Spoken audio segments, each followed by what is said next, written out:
I think ready to go. Well, welcome back to Deliberating Dog-Faced Dudes. Let's do it. Plump up the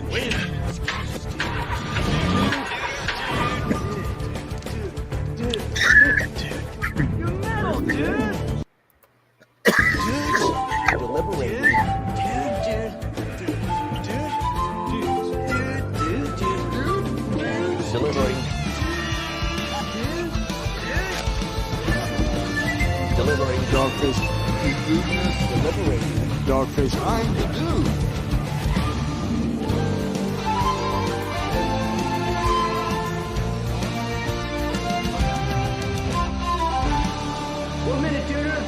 Nine, 8, 7, 6, 5, 4, 3, 2, 1, fight!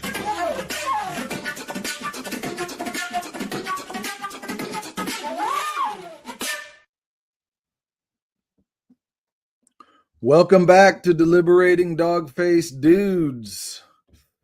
Back once again, episode 10 with myself, John Rowland, Benjamin Balderson, AlanMarcus.com. Oh, he's under there, under that comment. Funny comment. We are fashionably late. It's all right. Hello, guys. Start with some housekeeping, I think. The state of the dudes. We are united. And we have this is our 10th episode tonight, looks like. Showing off this beautiful podhome.fm page for Deliberating Dog-Faced Dudes, where we have our episodes. Each episode has a page, and on that page has extra information with chapter notes and a transcript. Maybe we'll go through and kind of discuss each topic that we've discussed so far leading up to our 10th debate. Let's go back to Chastity, No Blasphemy, and maybe the Red Pill Description, episodes 2 and 3. What do you guys remember from episode 2 and 3? The chastity one was interesting. Those were less debate-ish and more just, we didn't really debate in those. We kind of went through some known or published positions and critiqued published positions. And we're running behind a little bit, guys, because Steve, where he lives, they have a city ordinance, and they have to go through and do bug bombing. And they showed up late to his house.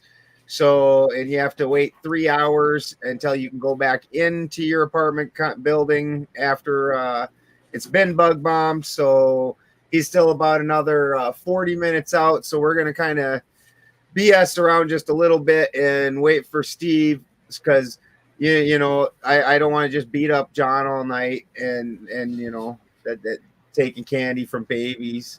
I don't want to talk shit. I wasn't clear if the extermination was for termites or cockroaches, and has the epidemic of obesity spread to these critters who are now insatiable and just eating everything in their path. Is that the extent of the obesity epidemic? He'll be there here in about 15. So it's his reply just now. So like a pizza delivery? Is the audience unable to hear me? Because I saw someone said Baldy muted, and I didn't know if he was talking about me, Baldy. That was 2 minutes ago. I'm Baldy. I'm the bald one. And then Balder. Wait, you're also bald, but then I'm Balderson, so they call me Baldy. Okay, we hear all now. Okay, just wanted to make sure. AlanMarcus.com. Am I coming in loud and clear tonight? I love the paramagnetic pomegranates. It's such a good name. And thank you for your support on the other night, Stella. I was happy to have a friendly face there amongst the ortho bros. Yeah, what happened on Friday night? Was there another debate? Yeah. I think those guys like me. But somebody paid to actually my name is something they changed it to. That was hilarious. if you pay, you change the other person's name, and they changed mine to Odin's Moonshiner. That was funny. Let me pull that up. But they had enjoyed the debate the week before about whether you should be able to medically self-terminate, and so they wanted me to do it again. And it's not really a position that I enjoy debating. It's something, it was like I was fine with debating it, but it's not like I'm passionate about it. Like, I'm not passionately about self-termination. I mean, my position basically is if you have a terminal disease that's very painful, then I don't see any reason why not. That just doesn't make sense to me. Like, your quality of life is never going to improve. Things are never going to get better. I get it.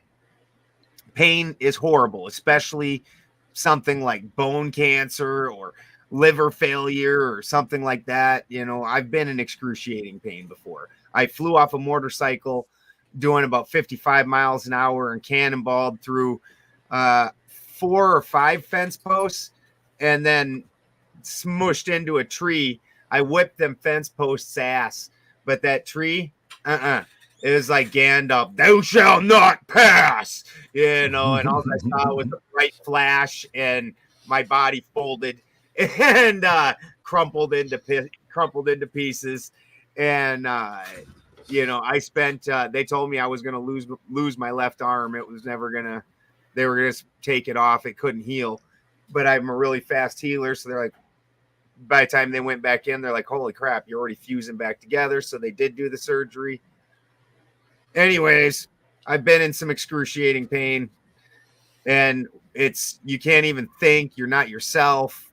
Like, to understand that that's always going to be the case forever until you die, or like you look like the Metallica one, where the guy can't speak and can't communicate, doesn't have arms and legs. Like, why are you making that dude lay there in that hell?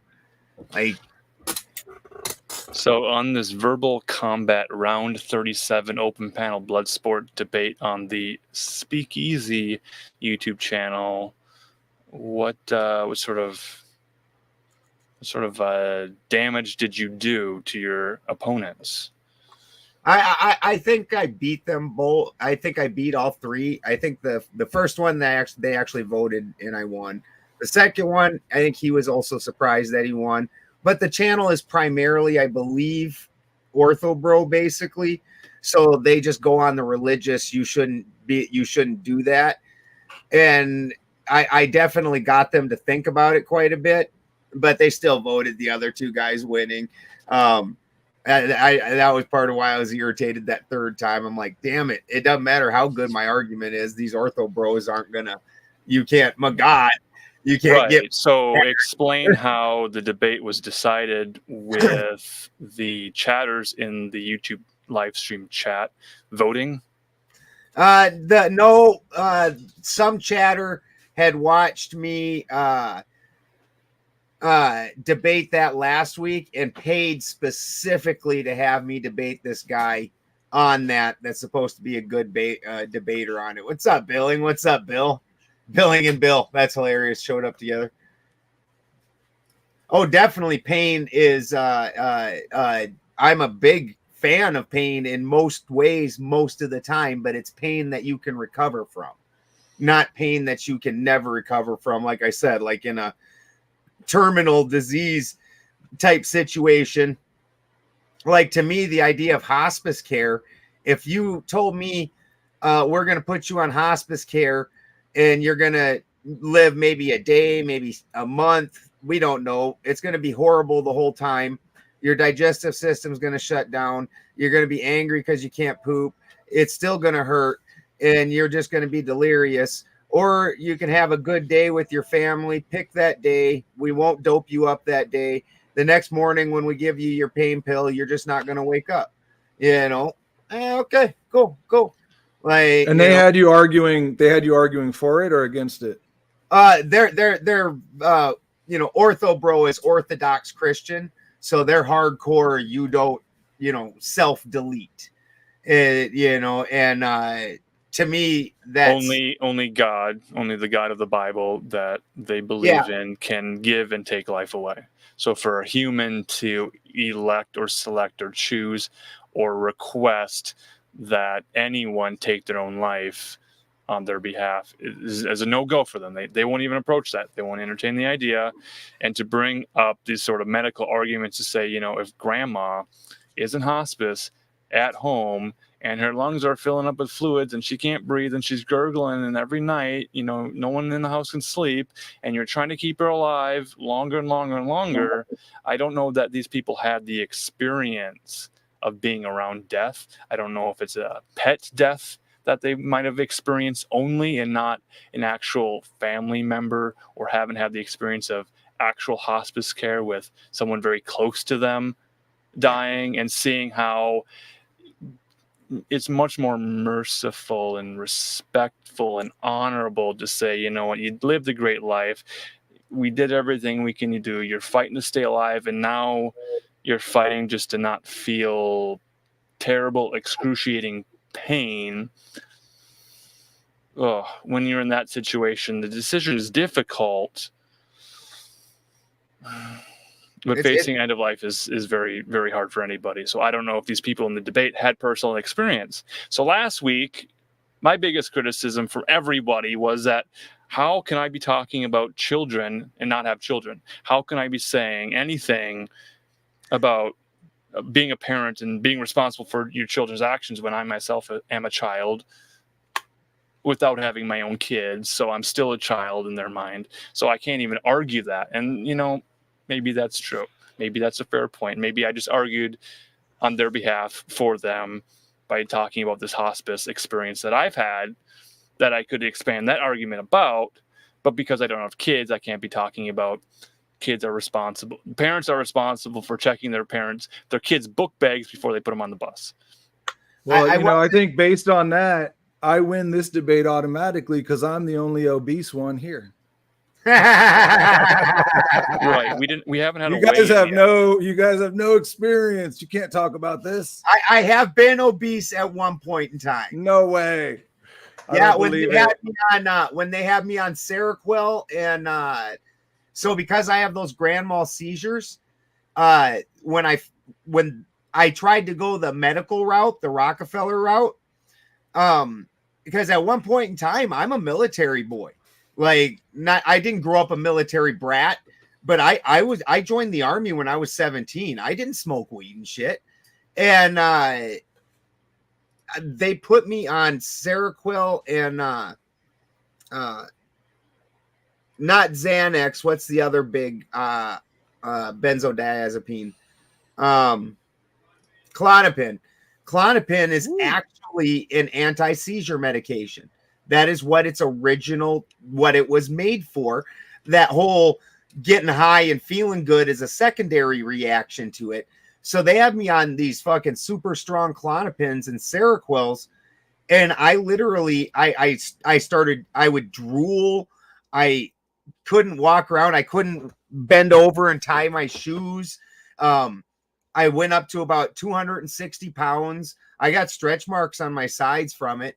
Because I'm only like 150 pounds normally, and I gained about 110 pounds in a very short time, and I still had seizures. Was the best part of the whole deal. It cut them down to where I didn't have them as much, but I still had them, and that's when I started making my own medicine and went to cannabis. And the cannabis, I had a seizure like 3 years ago, and that's because I didn't smoke weed for 2 days. Because Christy's sons thought that I was just an addict and this was just an excuse. And when I didn't smoke weed for like a day and a half, I had a seizure. And so. Yeah, my ex-wife used to take Klonopin for seizures. Yeah. Yeah, that's what its original intent was seizure medication. That's definitely not what I took it for. Yeah. Oh, yeah. When I went to prison for weed, they wouldn't give me that, and then they just gave me, because they said that's a fun drug, and they just tried giving me Klonopin, but then I was having all kinds of seizures, and then I had to walk around with like this whole bucket, and they stored my piss in it. It was weird, with ice. I believe a man has a right to carry his own piss wherever he wants Yeah. to go. Yeah, I carry around a piss bucket. And drink it. Yeah. No. And no, dump it. absolutely not. Yeah, you got the fat guy arguing that it's the government's fault that we're all fat. Yeah. Have you guys done roadside cleanup at all? Like adopt a You know highway what? type stuff? But Steve is coming in on your side, and Steve's super skinny too. Yeah. So it's an unbalanced argument. Nice, Billy. Yeah. Billing's bringing in an RN, which, speaking of which, let's promo Flattoberfest for a minute till Steve gets here. There's still time. Yep. This Event hasn't concluded. we are leaving this weekend, but it's not till next weekend, September 27th, 28th, and 29th. Flattoberfest, Spartanburg, South Carolina. We're 55 acres. Get your tickets at flatearthfestivals.com. Karen B is putting it on. It's going to be on 55 acres of private land this year, which is absolutely amazing. And because it's outdoor and on private land, I'm going to be doing Marcus and I are going to be doing a live alchemy experiment, spagyrics, and we're going to do actually 2 experiments, and one of them's going to be with dried plant material that's technically, even though it's dried, it's dead, and one with fresh live material. So you can see the difference between some of the methodologies and some of the things that I talk about with the life in the plant and the difference in the qualities and the oil and whatnot. But there's going to, the full stone of the plant will get made. And, it's going to take, probably the better part of the 2 days. But this is information that some people charge a whole lot of money for. And the tickets to Flattoberfest, I think they're around $300. That includes camp if you want to camp. Marcus and I will be camping. Last Flattoberfest, it's going to be a hell of a party. I think it's a chunk cheaper, maybe, if you aren't camping. But it's going to be a hell of a time. Private party, basically. Hope to see everybody there. Marcus and I will be there. We're auctioning them off. Well, yeah, that's a side topic. We'll maybe have a debate about the ethics of meat markets and slave trade markets and whatever. But I can't guarantee that any of that will be recorded on video. I think I have to be there. What happens in Vegas stays in Vegas, even if it's in South Carolina. You're not presenting anything, Alan? Oh, well, I don't know what I'll be presenting, and I don't know what the laws are over there. So, you got to be there. You got to be there. Hey, Ben, did you try that thing where you put the pen close to the camera and then pull it back slowly? Did you already try that? Oh, no, I switched my thing earlier. Marcus and I were fucking around when you guys weren't even there. You were trying to show us some picture of a fat guy. All right. I saw Will Color do it, so there you go.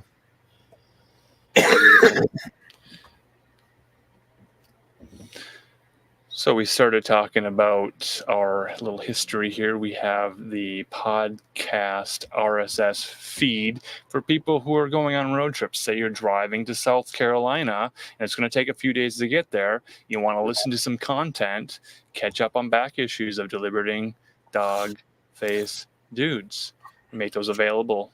Easy download. Take them with you. You don't have to stream them from the internet. You'll have them on your device, so you can go through rural areas without internet connection and have them ready to go. Also, save them and archive them. It'll be fun. Do we want to continue with going through a little look at our episode 4 on religionism? Religionism. What do you guys remember about religionism? Whether society should have religion built into it.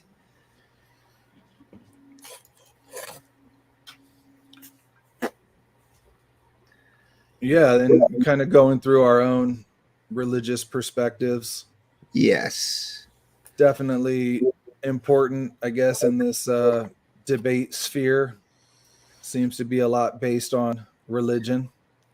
Well, and honestly, to be honest, from a lot of us, whether your religion is today's scientism, which isn't science, or your classic religions, there's a whole lot of faith geared into anybody's belief system. It's just where are you placing it? Are you placing it in a where are you choosing to put your stuff?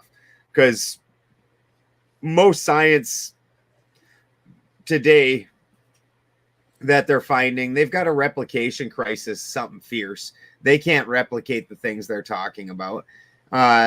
So at that point in time, you can't tell me that's not a religion. So everybody's got some kind of faith into something that they're placing, and that is making a lot of their decisions for them.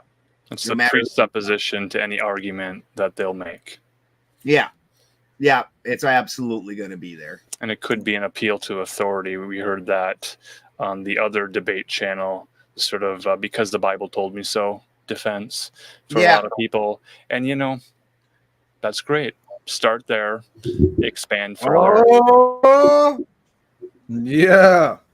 Hey, fellas. Sorry about that. And by the way, because they fumigated the apartment for insects and stuff like that, if I have a bad performance tonight, it's because of the fumes. Right. That's always excellent. Nothing like the time that I was watching Steve and I was literally watching the episode and he brought 2 different pens to smoke out of. One contained something quite a bit stronger than the other. And Steve reaches over and takes a hit of it, and I watched his face as recognition struck of which one he just did. And he went, oh, shit. Oh. That happened. That did. I also had, I was interviewing a guy named Dario Hunter, and I had a pipe full of changa that my neighbor had given me. And I was so bored in this interview. This is the last time I ever interviewed a politician. Ever. And I was bored out of my skull. And I looked over and I'm like, oh, it looks like there's a little bit of weed left in that pipe. And I went and grabbed it and I took a big fat rip. And as soon as it hit the back of my throat, I was like, oh, well, this interview is finally going to get interesting. Woo! Shout out to Big Chungus. Right? Oh, fuck. Are our politicians afraid of debating the people? Remember when they'd have questions queued up ready to go and some school-aged little girl would have her note card. She'd read the question to the debate candidates. Does that even happen anymore? No. I just remember Ronald Reagan telling us all about the crack horse and the little crack kids. That's what I remember. Oddly enough, my second guest this morning, her profile picture, her banner picture or whatever on Twitter is Ronald Reagan holding her up as a baby. Because it was Megan Walsh and her dad is America's Most Wanted John Walsh. There we go. Sounds good. Can we hear each other clearly? Can chat hear all of us clearly? Yeah, go ahead and tell everybody what you were doing this morning quick. And why don't you go ahead and start with your opening statement, Steve? We have waited to start the party for you, brother. Gentlemen, do we want to start with the intro music again and then go in with the prepared podcast intro script that I have ready to go? That probably isn't bad because then you can just delete all this and just like that.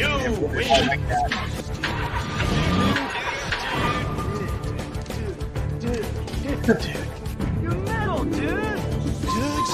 Deliberating.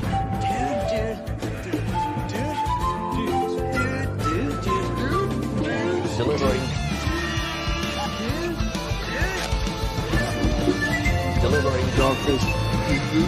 Delivering Dogfish. I'm the dude.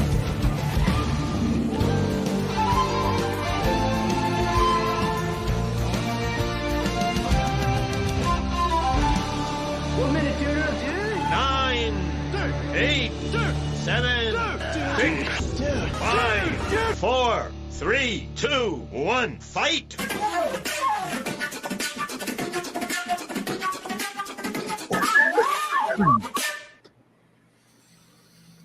All right, I've got a prepared statement to read here. Welcome to this episode of Deliberating Dog-Face Dudes. Remember when Barack Obama got demolished for mentoring arugula that one time? Even normalizing a tasty salad green was too much for political commentators, and that was back in 2007. Nobody seems to be talking salad greens since. Too politically risky. Boring. And I don't know what I believe anymore. In preparation for this topic, I read that Mike Bloomberg tried stopping the sale of super ultra-sized sodas in New York City, and then Coca-Cola gave the NAACP, the NAACP, is that how we say that? And the Hispanic Federation a couple of $1 million to lead public opposition to it as an unjustifiable attack on the Black and brown communities who rely on sugary drinks for their daily calories. Tonight, we will address a current and complex topic: personal responsibility in maintaining a healthy weight. The obesity epidemic is a very current problem, modern problem, that affects every man, woman, and child. And the debate surrounding it are mind-boggling. Who or what is really responsible for this crisis? Maybe it's the individual, the food industry, or the environment colluding against mankind so that we all get buried and return to the soil.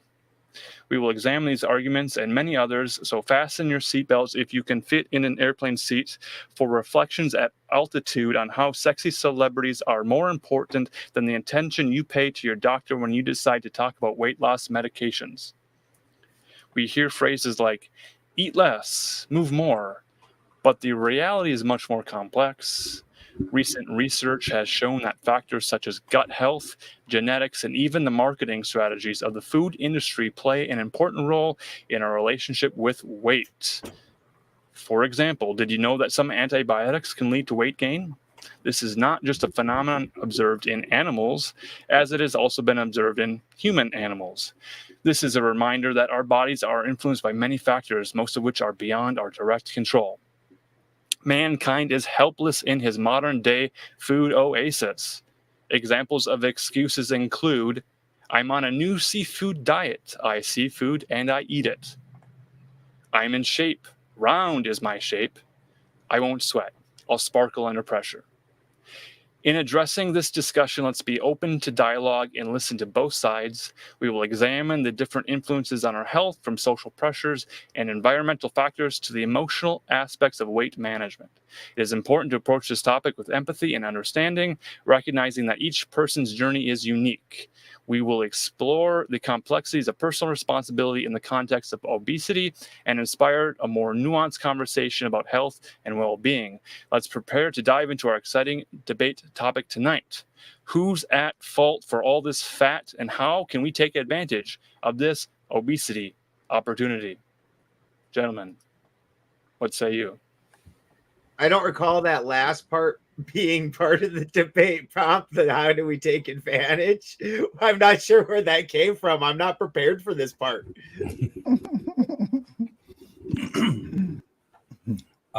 Well, I guess I don't know if Ben, if you don't have an opening statement for you guys' side, I guess I'll start. If you do, go. Oh, ahead. definitely. I've got an opening statement. I don't know if that. I assume that Marcus has one also. That was just like the show opener, Yeah. and he was restarting so that way he could cut it off and clip it for the podcast for the pod apps and such. So you definitely go ahead and speak, and then I don't know if one of us wants to do an opening, and then John, and then one of us again. That's the debate format, gentlemen. So I'm your side and then our side. Yeah, I'm gonna concede up front that the individuals have the opportunity to take control of their health. It's an uphill road, and it's something that the vast majority of Americans lack the education, the resources, the time, and the knowledge how to do. I guess that's redundant because I said education. But having conceded that, there has been a 75-year ongoing war on our gut biome, on our overall health, and it is something that has been levied against the population. The best way that you could find a corollary is a war, an ongoing war on our overall health, the physical, mental, spiritual, and that this is a deliberate attack that has allowed for a much more malleable, much more controllable population, a much more sedentary population, to where even if people wanted to, do Civil War 2.0, and say if the selection doesn't go their way, they're going to be less inclined to do that because their brains and their guts have been so loaded down with poison. This is something that started in earnest post World War II and has carried on at increasing levels with increasing different products, Bernaysian marketing, allopathic Rockefeller medicine, and poor schooling the entire way. It's not that we're necessarily all walking victims. It's that everyone and every institution that we have been traditionally taught to look to for advice on this has been wildly misinformed, uninformed, bought off, paid for, and incentivized to extort these weapons of effectively, literally mass destruction against us. I have a number of different things that I am eager to get into to support this claim, but if for the time being, I'll yield any of the rest of the time that would have been available for the opening statement. Happy to get into this. Go ahead, John. Let's do your side and then our side. Yeah, I mean, I can't put it any more eloquently than Steve just did, and as Ben let you guys know in the early show, I'm not really prepared with data and all of that. But as a fat man who has struggled with weight and has tried to lose it, it gets harder and harder the older I get. And I've come to realize that this is silent weapons for quiet wars. This is the root of it. This combined with medicine, right? Wasn't it someone who said, let the medicine be thy food? Well, the food is poisoned, and the medicine is there to solve the symptoms of the poisoning. Steve tied it into the end of World War II. I have done a lot of research into hemp and how they made hemp illegal, and then they subsidized corn, and then we end up with the high fructose corn syrup in basically 90% of the products in the store. And another point I wanted to bring up is that in the 70s, when they started noticing this epidemic of obesity, which was cross genders, cross ethnicities, the solutions were already set up to come in with the artificial sweeteners and kind of the government's talking about it, but then someone in the background is giving us more misinformation, more disinformation, more false solutions, which even led to more health issues. So definitely glad to be here with Steve, who I know is a wealth of information on like actual data and facts, but I do believe in individual responsibility ultimately, but we're born into this. It's a drug that we're given from the time we're born, and we're addicted to it, and we don't know how to break free.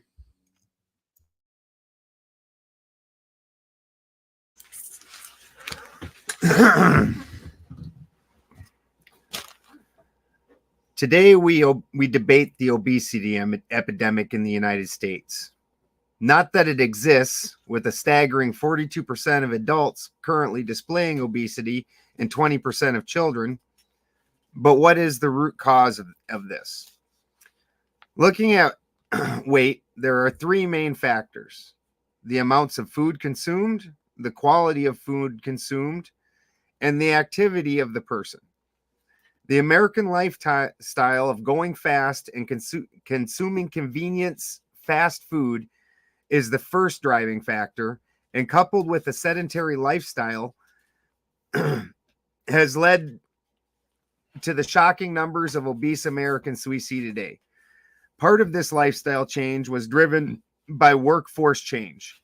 As manual labor and manufacturing were shipped overseas, in 1990, adult obesity made up 11.6% of the population. 30 years later, at 42%, it has risen more than 1% per year. In this same time frame, we see many cultural shifts dealing with the changing body image of a culture that simultaneously does less movement and consumes degrading quality of sugar-laden foods. The fat acceptance movement took root, and rather than counter these changes with healthy changes, we insist on glorifying BBW, big beautiful women, and dad bods. According to the CDC, 1 in 4 adults sits for more than 8 hours a day, and the average teenager spends 9 hours a day in front of a screen sitting. For the parents who gave up home time and responsibilities to have a life, screen time becomes an easy babysitter, setting the trend for a lifestyle of sitting and watching. The trend started in the 1990s at having a few after-school programs to babysit the latchkey kids in the couple of hours until the parents got home, to all-day Disney and cartoons. This need to shirk parental responsibility and have the children out of their hair but not causing trouble married perfectly with the rise in screen time style entertainment. All of this lack of activity has somehow worn the American public out. So to re-energize from not moving, we see the rise of energy drinks, primarily containing toxic amounts of sugar and natural uppers. Similar to a car, your body burns fuel according to the workload. Just running burns a certain amount of fuel, and for a human, that is sugars. The harder you work, the more you burn. So the lack of energy is not lack of fuel, and adding more fuel to a sedentary lifestyle, it only has one place to go. Americans, in both the food and in the food they eat and drink they in the food and drink they consume, and the amount of activity performed, choose every day the path to obesity. Rather than correcting course and switching to a more healthy lifestyle, Americans choose the emperor wears no clothes path and will insist fat is beautiful, plus size is normal and healthy, and that there is something mean and evil for you to say otherwise. Americans refuse to make the healthy changes they know will lead to a healthy body. Instead, you must just adjust your perception of reality.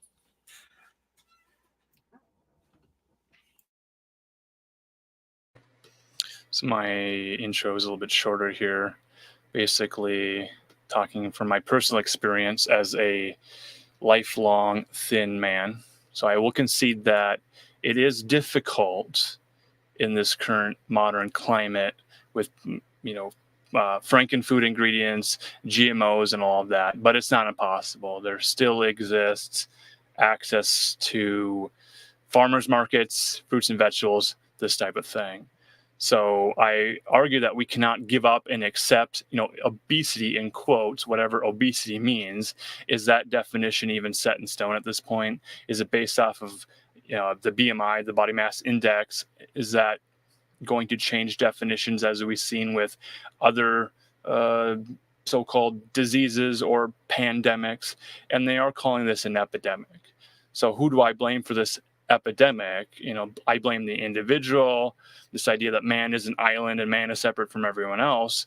The individual is separate and stands apart from the crowd. If the crowd is all going to fast food places, it's difficult for one man to make healthy decisions, to say no to, high carb pizza dinners and frozen foods and this type of thing. Just to say no. There is a sizable portion of the population that is into fitness and training and going to the gym.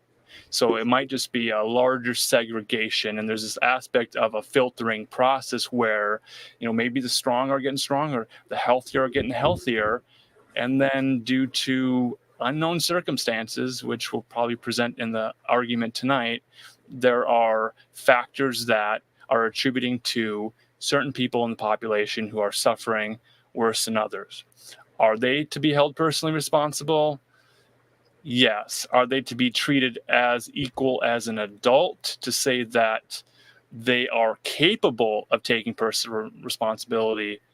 No. But because there's parts of the population that seems to not have personal responsibility and exercise self-control, I don't want to see overstep and overreach in reducing the freedoms of other people who are on good behavior, who do eat well, and occasionally like to have a little bit of a snack. That's my point.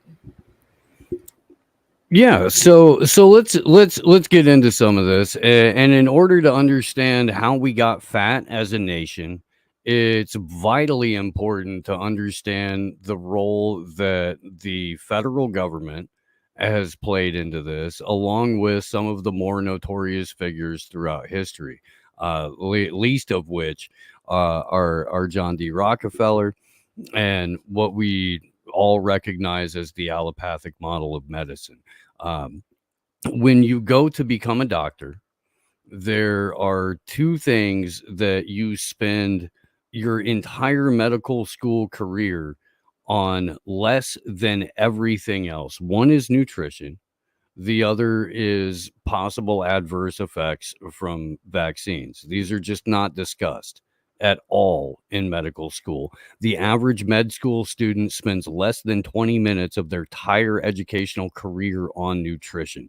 So you, me, John, Ben, we know more about nutrition than the average doctor, because we've looked into it ourselves and we've done that research. Unfortunately, the vast majority of Americans take their kids to a pediatrician, where the pediatrician gives them the little pliers test and figures out if they're pudgy or not, determines their, body mass index, this, that, and the third, and then prescribes them varying different medications or a food pyramid schedule that is one of the most nefarious con jobs on a population in history. The miseducation of the vast majority of the country. And again, I'm going to concede up front that there are outliers to this. There are fitness enthusiasts. There are people who go out of their way to try to live a healthy, clean lifestyle. But unfortunately, this is an outlier in the overall population, because the overall population is effectively subjugated into what amounts to a 60-hour work week, where you have very, very little time in your own life to, unless you've made a conscious decision to separate yourself from what is considered normal, prepare and cook healthy meals. These are de facto outliers for the general population. So the general population, since early 1950s, but it really started exploding in the 1960s and going forward, have been mass marketed and had forced upon them heavily processed foods, foods that effectively strip healthy fats from them. It's not that fats are bad for you. It's not that meats are bad for you. It's that we have a bastardized food pyramid that is taught in every single school, in every single elementary school. Here's what you need to do. You need 6 to 11 units of grains of bread. Is that still taught in school? 100%. Legitimately, I don't know, because I'm down to grandkids. My grandkids are almost in high school now, so I'm not even sure anymore. Yeah. So when my youngest, before we got him the fuck out of public school, when my youngest was in public school for a couple of years, they were still teaching the food pyramid as fact. And we can get into the history on that, and I'd be happy to do it. But I'm just trying to make a couple of quick points up front, and then, hopefully we can have a conversation going forward. So we have been not just mass marketed to, but effectively brainwashed. And then because of the way that, as Ben pointed out, the labor force has shifted over the last 60, 70 years from a significantly less agrarian to a significantly more industrial workforce, where people are spending far too much time seated in front of their computers or the cubicle or whatever. That has resulted in a significantly more sedentary population. I would also argue that is intentional. Let me pull up my notes here real quick so that I can rebut and or refute a couple of these points. Come here. So both Ben and Marcus highlighted sugar, and sugar is an international conspiracy that I am, again, more than happy to get into as we further flesh out this conversation. But that is not, sugar intake in and of itself is not what is making Americans obese and making them incapable of losing the weight. There are a ton of fat people that go to the gym, that work out, that eat healthy, that proportionally, and this is consistent almost across the board, there is very little difference in the actual day-to-day intake of food between a morbidly obese person and a healthy, active, fit individual. The problem is that your body's hormones are what regulate your ability to process or store fat, and there is zero education that takes place around this. The insulin in and of itself is one of the body's most important hormones, and the only time you ever hear it addressed is after the fact, when somebody has been diagnosed with diabetes. There are a whole bunch of chemical compounds that make up insulin, just like there are a whole bunch of chemical compounds that make up the other couple of chemicals that regulate whether or not you're able to store fat or process it. There is zero education about this in any American institution outside of quote unquote fringe holistic medicine institutes. The fact that this has been kept from the public at large, that you only once a decade get a 60 Minutes report on it or something like that in the mainstream media. And it was the mainstream media itself, New York Times in 2011, that came out with a report saying hormone regulation is critical to whether or not you're fat. That is something that gets so swept under the rug. And again, I maintain that, yes, while individuals can make a choice to eat better, to exercise more, to dedicate their life to fitness, if they're missing the critical component from their, from their health journey, they're never going to lose the weight.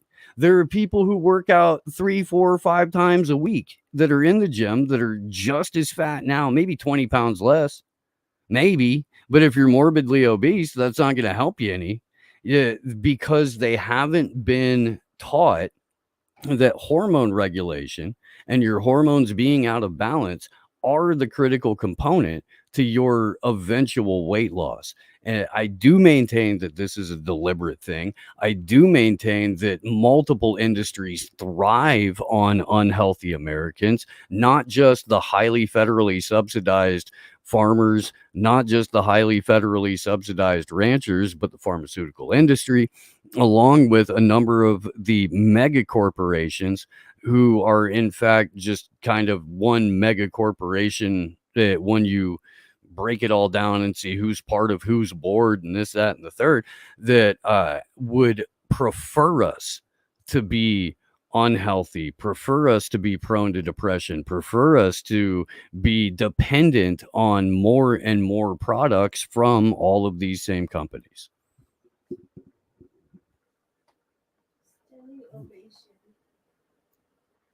What Steve said. Yeah, I know. Steve's gonna have to learn time slots.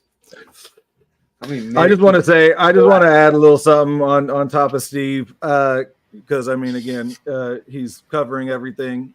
But you know, the process of waking up. I mean, we're born into this world where it's just total illusion fed to us all the time, 24/7. And you know, you as you wake up, a lot of people do wake up through looking at health, and they start discovering all of these things that Steve's talking about, and that kind of leads them to this ultimate conspiracy that's going on, which is to dumb us down, weaken us, make us, you know, just more prepared to go to the slaughter, or just do nothing. If you add in the entertainment industry on top of that, it definitely is coming at us all at once, you know, and it all seems to be connected. That they all of these psyops are meant to attack us and keep us weak and keep us unable to fight back. So to try to wake people up, I mean, for me, it's like, yeah, I waken up and I'm spiritually awakened and I understand, I kind of see what's going on, but to actually take that next step, to have that self-discipline, again, I agree, it is all on the individual. And I think that's truly the way that we win. But if government is going to function in a way that can improve it, then they could start, you know, educating people on this, but obviously they won't. This is where I'd like to step in and recognize that all of our backgrounds seem to come from the same place of looking for truth, maybe a truth or movement position, or researching what's behind the news. There's also this added element today of conspiracy content. So we are so entrenched in this conspiracy content, even to the point of having, you know, a 20/20 hindsight situation where everyone's waking up. We even use the same language over and over again. Everyone's waking up. Everyone can see the conspiracy. Everything is a psyop. Everything is, you know, it's the elites, the government, the people at the top of the pyramid, the 1%, they have all the money, they're keeping us dumb and stupid. Sure. So I want to now push back against that and say, if that is our presupposition, I think we're maybe blind to the situation, or we only see this obesity epidemic, this obesity disease, as the result of the quiet weapons for, what is it, silent wars or something. Like, it's a government program that the military has been designing these soft kill weapons over time to make people stupider, more passive. Okay, sure. So now I'm going to jump in and say, we know that information is available to all of us. When I was in elementary school and I realized that there were people in the world who were bullies, that were bigger and stronger than me, and I had to defend myself. I had to become funnier. I had to become sexier. I had to become smarter. If I was going to get a Valentine from the cutest blonde-haired, I think she was Mormon, or her parents were some strange religious, it was a mystery to me, and I was ready to conquer that 2-year-old second grader. She's not a 2-year-old. Now I'm setting traps for myself here. All right. So the point being, from a very early age, I discovered that Santa Claus isn't real, that's a lie. The next thing I realized that there wouldn't be an equal opportunity outcome for every person. This idea that somehow Christians were going to rise above it all, and choosing the proper Christian faith and denomination and church would be key to the club. And then I realized, well, there's a Mormon church and there's a Church of Scientology. There's other competing churches that have their own self-interest in mind. So the point here is that when we find out, when we wake up to the reality that there's a food war happening, that we have frankenfood, and that our diet and nutrition is so important to our survival, we already have the idea of the survival of the fittest. We recognize that. To be able to push back against the evolutionary, the social Darwinism, the economic Darwinism, this idea of the best rise to the top, the strongest man gets to marry a woman.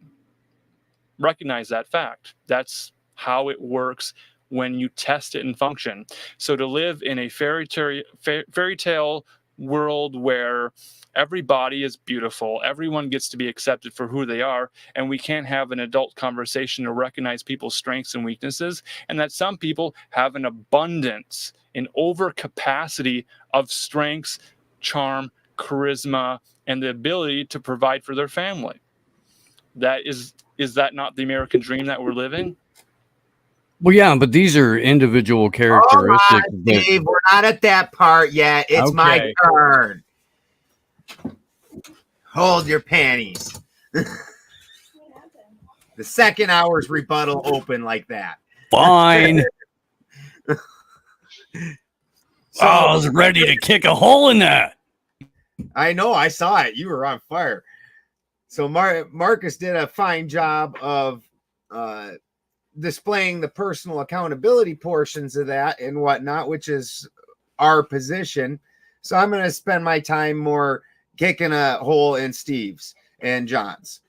And so when we look at what has happened to the food industry, much of that was driven by the consumers.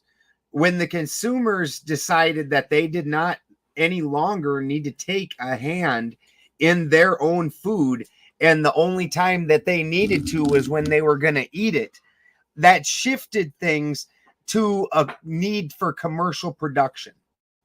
Now, I'm going to use milk as the perfect example because many of us, and we're going to almost Andrew Wilson the hell out of each other here because we all pretty much agree with each other's positions is the worst part.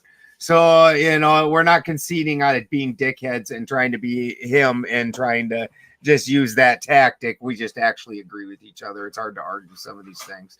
And these fuckers keep bringing up pharmaceuticals, and I can't argue the intentionality of that at all. That's not the food industry. But when you look at milk, everybody will say, and rightly so, that milk is dead, that they pasteurize it, that it's now a dead product. Now it does not contain the things that are going to help your gut biome process it. Because of that, as Steve rightly pointed out, he didn't point this out with milk, but rather than with milk, like what he was talking about with stripping out the fats and things like that, milk now, instead of giving you nourishment, and starts stripping calcium because it's trying to bind up the things to cover the dead things. And so you can look at that as a very intentional evil thing. Now, here's where the problem comes in. When we all still want milk, but we don't want to have a cow, I personally have cows, and I go down and I milk my cow. And then I bring my milk up in a nice little bucket and we strain it and put it in the fridge. Without pasteurization, about 4 days later, that milk is funky. Nobody likes funky milk. So for me to take and get that milk from the cow through the bottling plant, because we're going to skip pasteurization, we're going to say that part's out, through the bottling plant, distributed to the stores. It sits in the store for a few days before it hits your fridge. You want it to sit in your fridge for at least a few days before it turns into freaking, tasting more sour than buttermilk. So this desire of the consumers to still have this thing, but not take the responsibility that is required to have that good thing. There was a need to account for that. And that expanded across most industries. When people say things like organic food shouldn't be more expensive than these foods they're using all these processes and chemicals on, that's just not having ever farmed. As an organic farmer, I have to go out and by hand deal with any kind of plants that I don't want in certain areas, because I permaculture grow, it's not monocropped, which is part of this whole deal, because we're doing monocropping in order to be able to take something like a combine and whip it down a field and harvest an entire field in a day. Something that by hand would take weeks for many, many people. Weeding takes weeks for many, many people. If I monocrop and I commercial grow, I can whip down that field with a plane. I can do all the fields I own and have the neighbor pay me to do his. It's that much faster and that much easier to get you people the food you refuse to take responsibility for. I know growing food is hard, but you can. And then we let things like city councils push us around and we stay in these city laden areas. Well, guess what? Living in the country is cheap, always has been. You can own a plot of land for a fraction of what you pay for rent in the apartment in the city. You go down to the Bay, 2 months apartment rent, or buy your own land. Live in a shithole for a little while, build it up, have some gumption, have some self-control. It's all your choice, but people don't want that. They want the ramen, beep, beep, beep, in the microwave. Boom, boom. They want it to say, Weight Watchers, it's healthy. I'm eating healthy. Boom, in the microwave. Beep, beep, beep. I can't help that. And that's all entirely self-responsibility. I'll just say real quick, when you say consumer driven, I would just argue that that's driven by propaganda and false information from government and health officials. Did that propaganda make you want milk when we've had milks in our whole in the entirety of society? It does a body good. There's milk cows have been part of society always. That's a traditional thing that's always happened. Every family had one. That's what an oxen actually was. The definition of an oxen is typically a milk cow. Why did so many people have oxen? Because they had milk cows sitting around. Because of milk in all kinds of cows in all kinds of traditions is one of the very first animals that are known to be interacting and living symbiotically with man. So the government didn't make you want the milk. That's always been a thing. You gave up the cow, but still wanted the milk, but want me to respect that that's not on you. Okay, so let's unpack a little bit of this. And firstly, you know, there's the reality that the human body is much more attuned to process goat milk than cow's milk in the first place. That cow's milk has been something that has only in the last, I don't know, like what, 8,000 years or so. Remember that scene in Lock, Stock, and Two Smoking Barrels when they're in the car and they're talking about it? He ends up throwing the freaking thing on the thing. You need to do more study on milk, bro. You're wrong. I have. I've looked at a number of studies on milk, and I looked at a handful. What you're talking about is A1 milk. What you're talking about is A1 milk, the commercial. And I'm not going to argue that A2 milk isn't superior. A2 milk is definitely superior. I will agree with you on that. The reality, though, is that the vast majority of the population lives in a heavily urban area because that's where the jobs are. Ben says just go buy land. Do you have the credit to do that?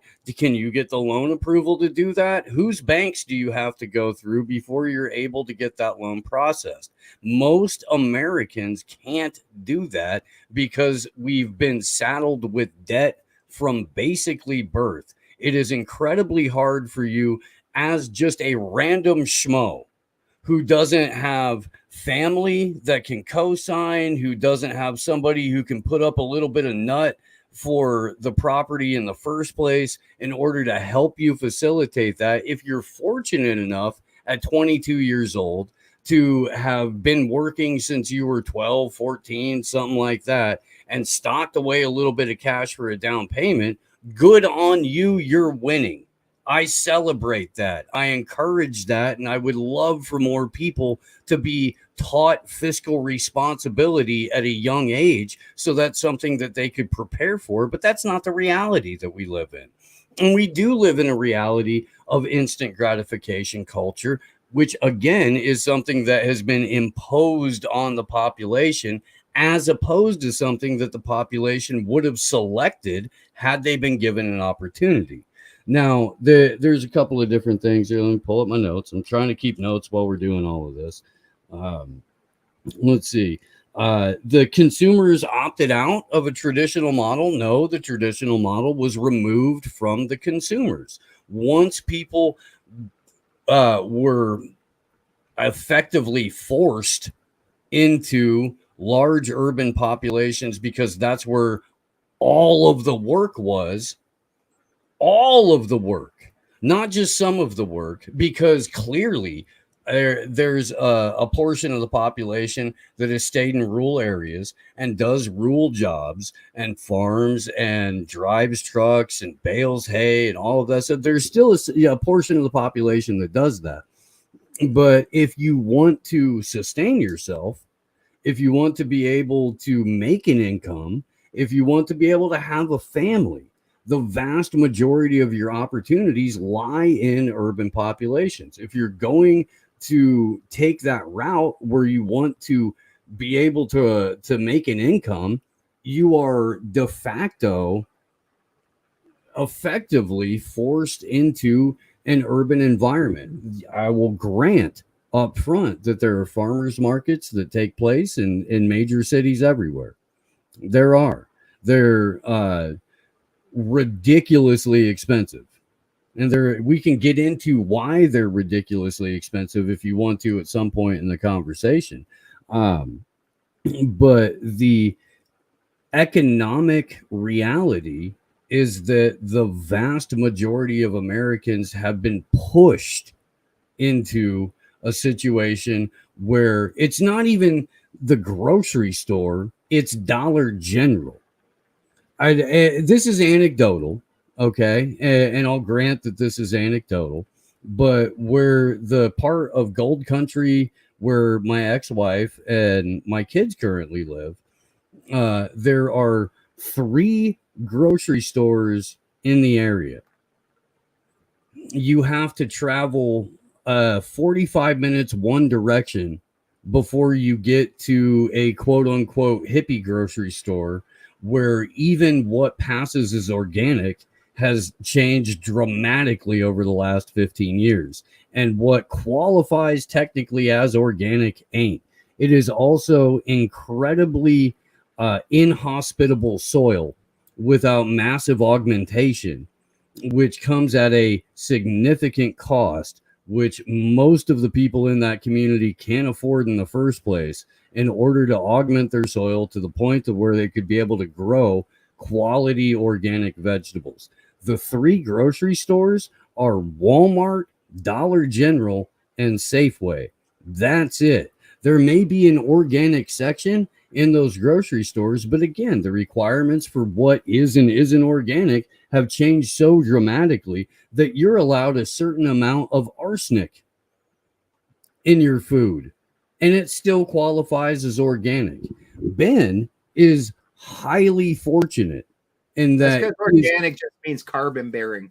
Yeah, that's all it is. Yeah. No, you're not wrong. You're not wrong. But Ben is highly fortunate in that he had the opportunity to secure a property in California. He turned that property into a couple of more and is fucking doing absolutely incredible only through grit, determination, hard work, and fucking fuck you attitude towards anyone or everyone who would try to interfere with that.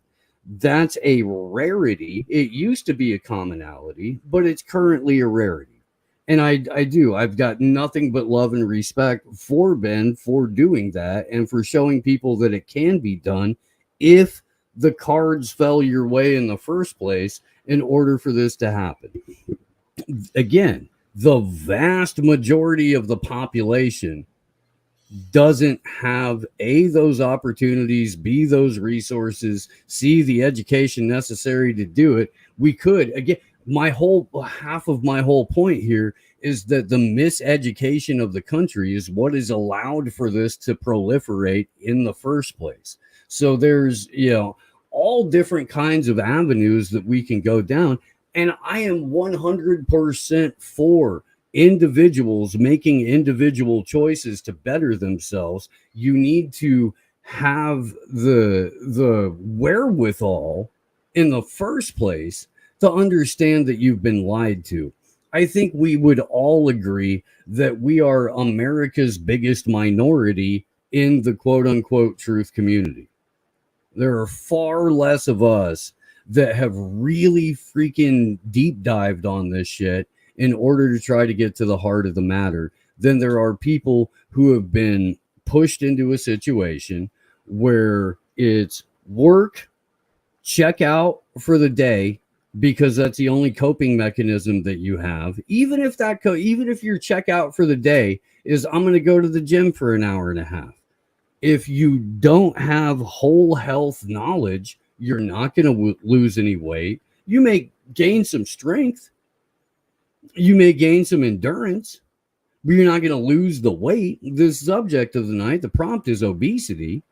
If you don't have your hormones regulated and in balance, and I would be shocked if 10% of the country knew that fat storage is regulated solely by or predominantly by hormones rather than any other aspect of diet, exercise, good food, this, that.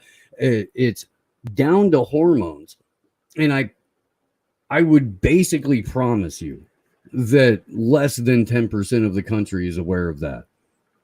We have been shown a false food pyramid. We've been shown false, the Got Milk campaign, where they're trying to push pasteurized A1 milk on absolutely everyone as a subsidized governmental policy nationwide, not just through advertising and marketing, but at elementary school and on.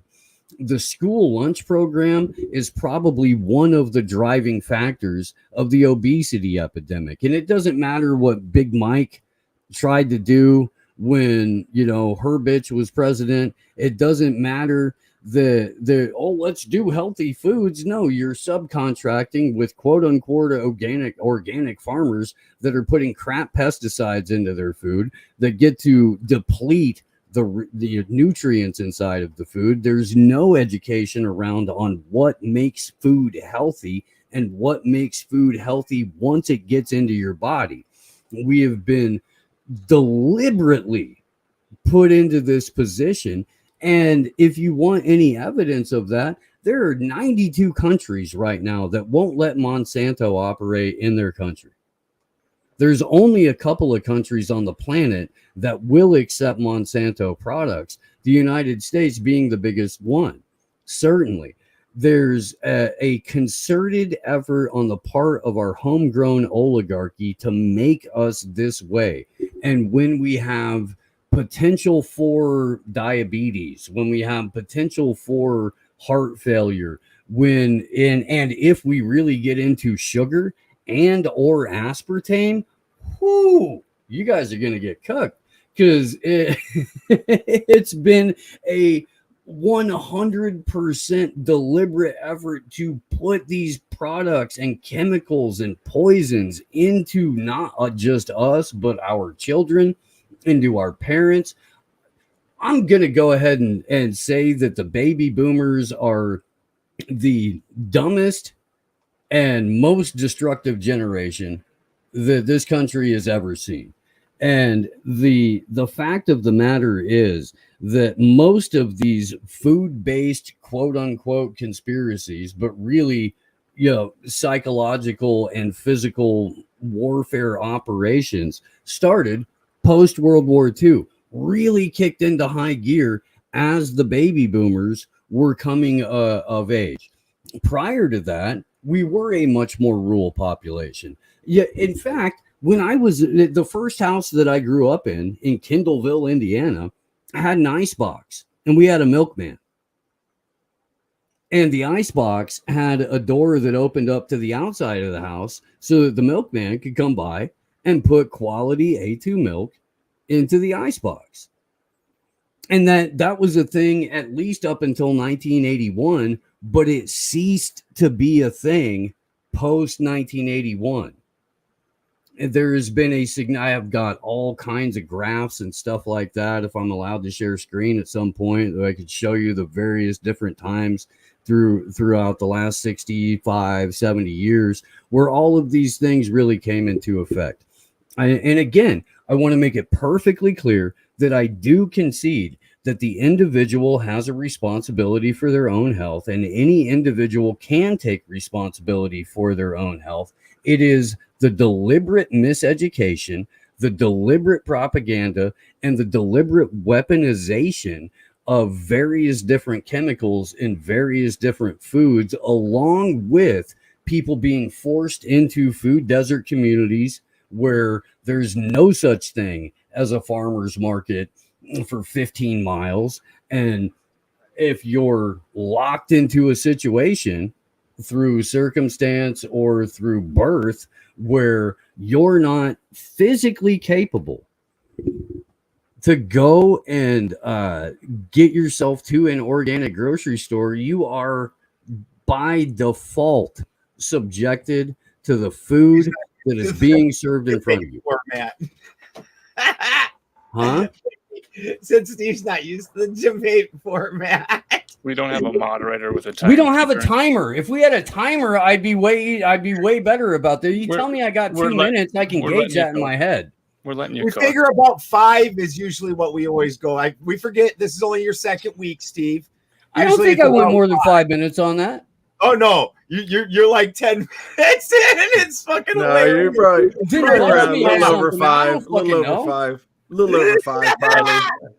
Yeah, That's but like all Marcus said, we're letting them cook. No We're pun letting- Yeah. we're letting him cook. We're He's letting him cook. getting it. He's getting it. cooking his own food. So I jump in there and say, I hear blame Monsanto, blame Walmart, blame Safeway, blame Dollar General, blame the soil. Steve and John, do you argue that modern urban city suburban living is the cause of obesity? And will you concede that not everyone in America will succeed to reach their ideal body shape and weight and measurement? And not everyone's going to get to that moderate BMI range. So statistics be damned. It's just the healthy living. So the healthy living ideal might not be available to every person. Is that what we're talking about here?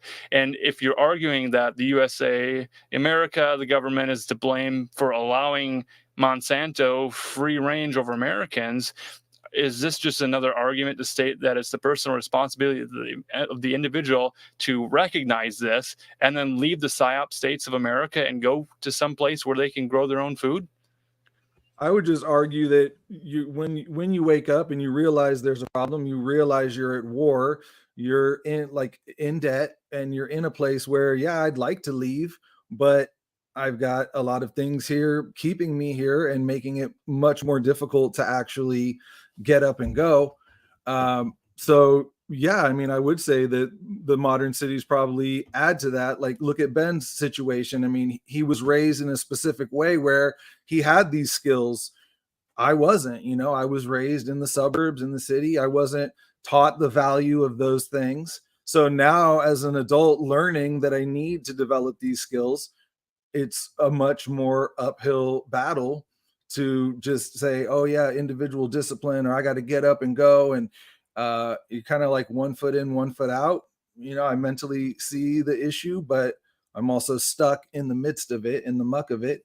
And so, yeah, I mean, and again, we're a small percentage of people that are waking up. We go try to tell people this stuff and they say, well, you're not a doctor, right? And then we look here, 1920s, Edward Bernays got hired by Beech Nut Packing Company because they wanted to sell more bacon. Well, bacon isn't just a normal thing we just want for breakfast.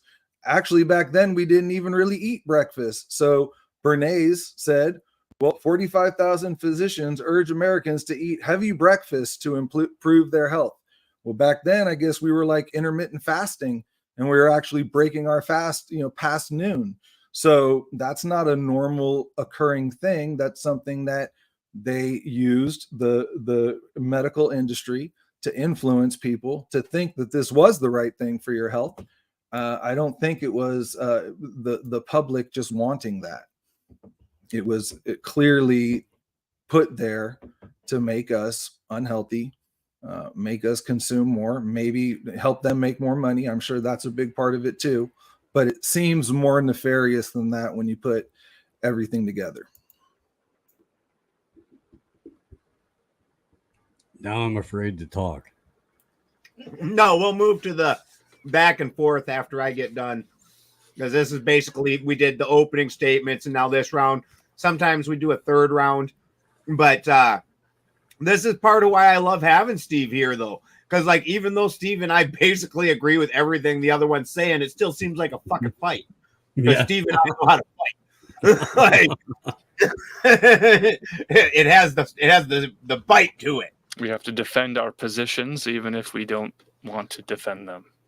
And so, going where Steve did with using more personal situations, both Steve and I have made it to the positions of speakers that get to go out and be in the public, and we're known people.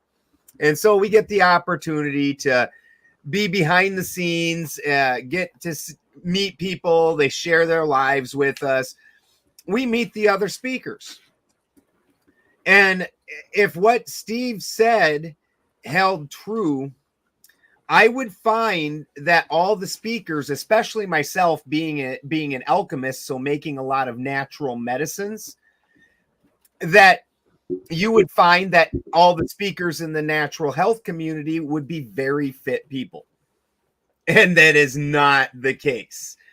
When when Steve talks about you need to move into the city to try and have kids and yada, yada. Poor people have more kids than wealthy people. Poor people have more kids than middle-class people. You move out to these rural areas, they're punching out the mostest kids. Like, that was me. And so this life where Steve said that I was in the right position, I really didn't. I was a dumb shit a lot, but I just refused to give. I had a kid by the time I was 17 with my then high school girlfriend. I was barely 17 when that kid came out. I joined the Army. I was so far ahead on my high school credits that I was able to choose to go to Votech, and I could have either had half the day off of school or go to Votech and gain an automotive degree. And I chose to get the automotive degree. Then I chose to join the Army. And when I was 17, I worked 2 jobs and went to high school. And I was in the Army, and I went to boot camp between my junior and senior year. So part of that deal included having to have grades that were substantial enough to justify me being in high school and doing this. And so I had to carry a grade level that was substantial enough. Then after high school, yeah, I did what Steve said. I busted ass. It was, I've been to prison. I grew up extremely poor. I had no money. I was given the same propaganda. I'm not sure that I would put a strong, did they know better? Because here's a fact with the world today. If Christy and I followed the same diet, we would not do well. Now, there isn't a lot of people that are real privy to the blood type diet, but specifically, I don't do well eating meat. I'm a vegetarian. A lot of people wouldn't guess that about me, but I am. And I don't do well eating meat. My body, as an A blood type, I don't produce the pieces that are required to digest heavy meat. And if I eat that, A blood types are more prone to gout. This isn't something that was known, and even today it's not commonly known. Now, my wife, when we met, she was a vegetarian. She ended up, her nails got thin, her hair was falling out, she had super thin hair, her teeth were falling out, breaking off in pieces. She had to move, and she now eats meat, and not anywhere near what the food pyramid tries to claim. That was insanity.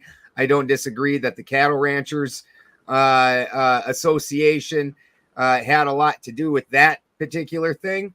But once again, as Marcus pointed out, we're given all kinds of misinformation, some of it intentional, some of it not. It is on you. It's this idea that we get to push an autopilot button and let everybody else make our choices for us is where we're at a strong impasse here, because you're saying, oh, it's not our fault, but also somebody else do it for me. And the two things can't exist at the same time. Well, I'd like to point out and make the argument for people with diabetes or other health issues that recognize they need to monitor their blood levels. I think everybody needs to monitor their blood levels. Everybody needs to know what's going in, what it's doing, and how it's going out. That's a personal responsibility.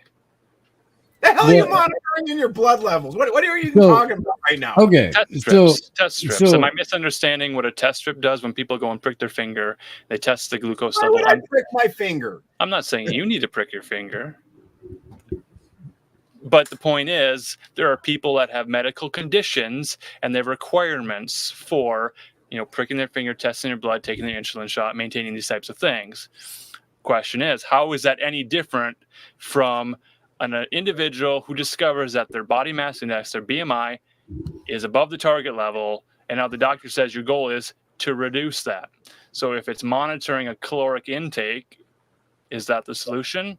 Other health people, I don't know if I'd call them disabled or whatever. They have a chronic condition. They have a condition. The doctors recognize that they have a condition. Their family recognizes they have a condition. They buy their groceries based off of what the dietary restrictions are, and then they have to test, for example, glucose levels. We mentioned hormones and those types of things. Are there tests for regulating the hormone, for determining where the hormone levels are? And if not, is that an opportunity for some new business to sprout up and say, hey, there's an obesity opportunity here? Businesses, I don't care if they're in China or anywhere, can recognize that, hey, Americans have a need. This is a serious thing, right? This is free enterprise. Let the business determine the solution, and then people can make money out of this thing. Well, the money has all been incentivized to the pharmaceutical industry to treat symptoms and to mitigate further symptoms rather than cure or solve any problems. I think we could all agree that we don't have a healthcare industry. We have a sick care industry. And the immediate side effect, or the immediate effect of that, is a focus on treatment rather than solution. Because if you can continue treatment, you have a permanent customer base. If you have people that are making informed decisions on their own without propaganda influence, then you lost a customer. If an entire community does that, you lost an entire customer base. So because of the public-private partnership that exists currently, there is, again, it's outliers that walk away from this system. Even the people who are out here promoting various different diets never talk. I've never heard a health and fitness influencer mention ghrelin as one of the key hormones in your body that regulates fat storage. Not once, not ever. I have heard them discuss cortisol. I have heard them discuss insulin. So I'll even grant that 2/3 of the hormones that are necessary for fat storage or that regulate fat storage do get discussed. But ghrelin is more important than cortisol in terms of fat storage, never mentioned. And I don't know if that's deliberate on health influencers or if They lack the exact same education that 99.9% of Americans also lack in this aspect. I maintain that that is something that has been deliberately eliminated from the conversation in order to keep us in this condition. It's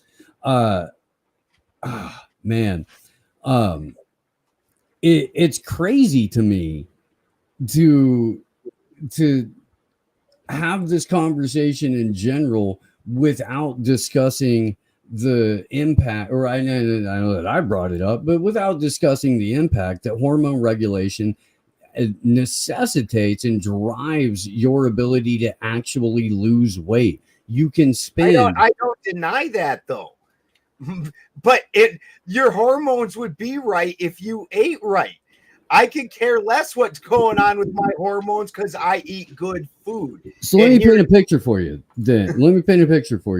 Because even if you're quote unquote eating good food, your body may not be processing it correctly because your hormones are out of balance. You can have a minor magnesium deficiency and your body won't process food in the same way that it would be if your magnesium levels weren't up. All of these various hormones, insulin, cortisol, ghrelin, they are all made up of various different nutrients. If you're nutrient deficient in any way, shape, or form, it's going to dysregulate your body's ability to process food. This requires it sounds like you're talking about being an adult and watching, you're regulating your intakes of things and watching what's going on. Mm-hmm. Okay, so what tools are available to the average American in order for them to regulate their macro minerals, their micro minerals, their macronutrients, their micronutrients? What education has been given to people in order to have this, what I guess you would consider base general knowledge? I hear you, Steve, and that sounds to me like an opportunity for people who have internet. You talked earlier about how people have to get jobs and all the jobs are in the city. Balderson over here lives in the middle of nowhere, has internet, can work from home. So maybe Balderson needs to create a course where he teaches what we've established that he's an outlier, though. Well, he is, but I'm talking specifically and I like it. The argument that people have to get jobs and they have to drive to work in a building in a city. That's been disproven with the whole work from home thing, where people have home offices, computers, internet access, and create the exact education that you're saying doesn't exist. And they can become wealthy by creating the curriculum, selling the curriculum. And then also, if this is more a diagnostic problem, then scientists and technology entrepreneurs can create test strip programs at home. We discover, hey, there's lead in the water. Now we can go test the lead in the water. I can get a blood test kit at home and determine what my blood type is. More of these types of tests and diagnostic stuff, so more medicine can be done at home. That's a solution. I'm talking solutions. I'm asking you, who are you blaming for the obesity epidemic in America? I'm not concerned about solutions at this point. I'm specifically focusing on who do we blame. And per our last discussion last week, we discovered that using a court system to sue or bring McDonald's to court for their quality of food or not labeling it properly or having secret ingredients. If KFC has secret ingredients in the chicken recipe for their drumsticks, and we don't know what that is, and that's the cause of obesity, and we can bring them to court and sue them, then we can hold them personally responsible as a corporation. Who do we blame and what? How do we blame someone and then get some reimbursement, some what's the word? Get a check, money in the mail. I don't know if we get reparations for it, Marcus. I don't. I really don't. However, there are a couple individuals we can blame. We can blame a man named Ancel Keys. Okay, Ancel Keys is the guy who came up with the food pyramid. Is it okay if I share screen? Yeah, go ahead. Okay. Let me make sure I'm on the right tab. I got like 8,000 tabs open. Here we go. All right. So let's get into this a little bit. All right. And before we get into Ansel Keys, there's some decent cursory information. Backdrop to the story of the food pyramid begins in post-war 1950s America. Deaths from competing causes, namely war and infection, had drastically reduced. You can also point that to an increase in what is known as trauma and field medicine, which is what makes up the bulk of allopathic Western medicine. It's immediate. Let's just stop the bad, the biggest bad, and then we'll figure the rest out as we go. Same like, time, not trying to argue with you on medicine at all, bro. Not even trying to argue with you on it. The snake, and that more people listen to the snake oil salesman than not, that's still on them. People used to know better than to take the snake oil. So the proliferation of that particular type of propaganda wasn't available. It wasn't that they didn't know better. It's that they weren't being given a different line of bullshit in order to be sold on. With the rise of mass media, with the rise of television, with the rise of commercials that drove television, you got more exposure to this particular type of propaganda. So again, it's not that everybody knew better. During the same, did an equal rise of education availability not happen? One more time, I'm sorry. During the same periods, I don't deny what you just said. During the same exact periods, did an equal opportunity of education rise happen? What type of education? I.e., when I was a little kid, because a lot of this we can pin down in our lifetimes. When I was a little kid, trying to find any odd information included me sitting over a fish tape for 4 hours to hopefully find something that might still be there in the spot that it says it's going to be in, pray to the book gods. Well, and now today, very poor people get these things. They call them Obama phones. And you go like this, and they have this thing like Marcus mentioned, the internets, where I can find anything in the world. Yeah, but how deep do you have to dig, though? Right, and how manipulated misinformation? How manipulated are Google search results? How manipulated are Yahoo search results? Bing, it still takes digging. If it didn't take digging, we wouldn't be considered fringe. For our opinions, for our research, for all of the things that we cite, they wouldn't be as batted back immediately as tinfoil hat, batshittery, cuckoo, pseudoscience, like they still are in the mainstream each and every day. And I'll concede again that there's a multi-billion-dollar industry that exists to guarantee that all of these viewpoints are considered fringe. What was considered common sense 150 years ago is considered crazy today. So why do the people who know, who you and I are contemporaries, why do they still live like shit? Why do they still eat like shit? Why did, I hate to use the some of my friends as an example, but like a couple of years ago, this whole crew got together, including Mr. Billy and Crow and Jason and all them, and it literally looked like they were going to eat Mark Valley, freaking Mark. Why is that? They are dispensers of the information and don't apparently live by it. So how am I supposed to not see that as a personal self-control issue? Because I know they have the information.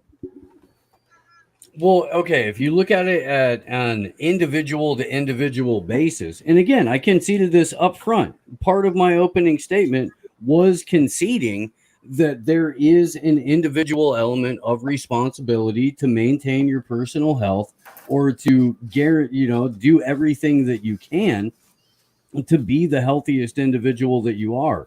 My contention is that there are multiple multi-billion-dollar industries that go out of their way to prevent people from accessing this information, to limit the scope of their education. And on top of that, at least in 2024, it is for the average person. Because again, we're not talking about people in this community right now. We're talking about America as a nation. There's been a deliberate, concerted effort to remove what has been traditional knowledge, to remove what has been common sense, to eliminate critical thinking from kindergarten or preschool all the way through your postgraduate degree as a doctor, where you spend less than 20 minutes on nutrition. These are efforts that have permeated the culture and de facto recent history. If we're going to look at the last 50 or 60 years as recent history, the onset of not just sugar as a highly addictive substance that was introduced into, I think at this point it's 80 or 85% of the products that exist at the grocery store, including all of your breads, and even a whole bunch of products that you wouldn't think of. You guys, I have a dude named Texas Slim who comes on to AM Wake Up at least a couple of obesity. Pardon? Are you blaming Texas Slim for obesity? I am not, dude. He is in fact slim. Very slim. Very slim individual. He's a fit Yeah. guy. Okay. Yeah, no, it's not like one of those ironic nicknames where you call the 6'7", 345-pound guy tiny. It's not like that. Okay. He's actually slim. And he's on a mission to reintroduce Americans to their local rancher. He has a thing called the Beef Initiative. It's honestly one of the coolest projects that I've been fortunate enough to kind of be attached to over the last several years. Sounds like it's arguing my point of entrepreneurials. With the spirit of this entrepreneurialism, meeting the obesity opportunity face on, and then creating solutions to. And I'll grant that. I will grant that. Slim is also an outlier. Slim is someone who lived out of his truck for the last 3 years because he put literally everything that he had into this particular business venture. Yeah, and that sounds to me like people who work harder get greater rewards down the road. So let me hang on real quick, because this is an important component of the story. Slim was in the tech industry for 25, 30 years. That's where he was, and he was basically given a death sentence. Had some significant health issues, and had effectively what we would colloquially refer to as a come to Jesus moment. Okay, no offense to the Odinists or anybody else. You know, just one, you know, in the vernacular, it was a come to Jesus moment. And so not only did Sounds he like have it was a come to steak moment. right. Well, yeah. So I guess effectively it might have been more of a Hindu thing where he came to the cow. Okay, but he had to fire absolutely every aspect of education that he had received up to that point. He had to go seek out new information. He had to relearn what his grandparents knew before his parents were subjugated to an onslaught of Bernaysian propaganda through new emergent forms of media that nobody could have really fucking seen coming. Okay? And this is one of the main cruxes of the argument, is that, yes, I grant you that individuals do have the ability and the capability to take control of their situation, but it requires such a drastic and such a massive shift, not just in their own lifestyle, but in the culture around them and they have to deal with all of the pushback from everybody, from every facet of their lives, from their doctor to their priest or their, freaking pastor or their co-workers. In order to make that happen, you have to become a deliberate minority in this country in order to get yourself some remedial food education, to say nothing of the fact that once you finally crack that nut and you get into it a little bit, you realize that the first couple of different things that you've been taught about your quote unquote healthy lifestyle are also bullshit. It's an intentional, deliberate process that people have to select to go through rather than a fact of life that is part of your everyday education from birth going forward, including your schools. And so that's the hurdle that you have to overcome. And I just want to say the education expansion that Ben is talking about is actually the expansion of the Prussian education system, which is just there to make us good citizens, follow orders. That wasn't what I was talking about. We're following orders from people who are purposefully lying to us. So that is the expansion of education that you're talking about. What other education was there? The availability of personal education. 100 years ago, 200 years ago, you couldn't hardly get a book. Then all of a sudden, yes, the Prussian education system with it. Guess what else came with it? The printing press. Guess what came next? Libraries. Things that you could personally go educate yourself.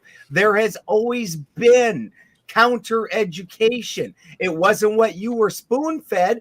I'm sorry that what you were spoon fed wasn't the greatest. You had to take some personal accountability into it and go get the thing that is good for you, not good for them. Now, here's where the big problem with what Steve is saying, especially in the sugar market. You can say sugar is evil, but sugar isn't evil. It's just a thing. And here's the problem. If I put some sugar on something, people like it more than they liked it before. If I put more sugar on it, they like it more than they liked it before that. They have the availability for non-sweetened, non-sugared product. It usually sits right next to the product that contains vast amounts of sugar. Which one did they go to? Here's the one that's healthy and good for me. Here's the one that's not, but it tastes good. I can't help that people don't want to control themselves, and neither can anybody else. If they want to shove their face full of corn syrup because they think it tastes good, that's on them. They know the difference. Are we moving into the argument for addiction? Are we talking about sugar addiction and food addiction in general at this point? Well, interestingly, high fructose corn syrup as a byproduct or a primary product in foods peaked in 1999. There's been a significant reduction of high fructose corn syrup in all of these products over the last, 25 years? So that's a solid generation and a little bit more, where HCFC hasn't been a major component of food. Now, sugar is a highly addictive substance. So Ben just basically said, if you sprinkle a little cocaine on it, maybe it'll be fun for you. Maybe it'll be all right, dude. Let's go ahead and drop a little heroin on it. Remember Dave Chappelle? Sprinkle some crack on it. Let's do that, sure. And then once they get addicted to it, well, it's your fault for being an addict. Yes, we made sure that this product was in your food. Yes, we made sure that this product was on your table. Yes, we made sure that Four Loko, alcohol, and beverages. Are you arguing for making sugar illegal in the same style that they have in methamphetamines or heroin? Where it's specifically prescribed to elementary school age children as Ritalin and Adderall? No, I'm not arguing for that. No, I'm not, because the moment that you start to make people aware of what the substance is, the pharmaceutical industry steps in and says, hey, we have a product that is exactly like this, but has a long, complicated name and a couple of other chemicals that we can throw into it to make it seem like it's different. What I'm advocating for overall, which ironically supports your argument, is that people do need to take time out of their lives that most people don't have in order to find out about this shit. Time is all I have. Time is That's fucking all fortunate, that I man, have. dude. I work 19 Time hours is- a day. time is I have all- no fucking time. Right. But time is all that you have, and you're chosen to join us tonight for this stream, for this education, for this debate. Yeah, And this is part of proof why of the education. We're making it you are so available much for this you a horny conversation. boy. You punched out some kids. You had to pay for them. That took jobs. That was a choice. You chose to get laid. Consequences I of made the same decisions. choice, sir. Yes, set people behind in a timeline. Understand that. I think that there is an epigenetic and biologic need to procreate. Okay. So choice, sure. You select your mate. You don't select the epigenetic or biologic need to procreate. I'm glad That's we're going inherent in here. every human being. We mentioned BBWs, we mentioned curvaceous women, and the signs of a fertile woman. How does this relate to our argument? I'm being deadly serious here. Well, okay. So before we got on, and interestingly, as America was getting progressively obese, the idea of the twig model was immediately fostered onto the public. Prior to the late 60s and then into the 70s, what your top tier female looked like was a very curvaceous lady. Yeah, Betty Page, Marilyn Monroe, all these types that had they were thick. They were, boy. They was thick. And fucking when you smacked them on the ass, there was a nice little fucking wave, and you went, oh yeah, and then all of the sudden we were shown via marketing, propaganda, and advertising your Twiggies. And all of these people who were rail thin to the point where you had Kate Moss, who had more prominent freaking hip bones than she did tits. Boy, we're gonna end up dragging this far afield though, because that entire trope is due to feminism, bro. Straight out. Hey, look, I had no argument there. Like they were trying to push the not to use the Christian terminology, but just for, again, like Steve said, because that's what people recognize. They basically tried to push the Whore of Babylon as the primary figure that women should try and achieve, as opposed to back in the other days, it was the mother figure. When you look at the mother goddess figures, they're always a thicker figure. They have larger, fuller breasts that are saggy. They have the thicker hips, the thicker, it's not the skinny, the Whore of Babylon type figure. And feminism culturally pushed that entire trope. So that's coupled with a weird desire for women to be the Whore of Babylon rather than be the loving mother figure. And so that's a whole weird thing that I don't know what to say about with that. Well, now the culture is pushing fat acceptance, right?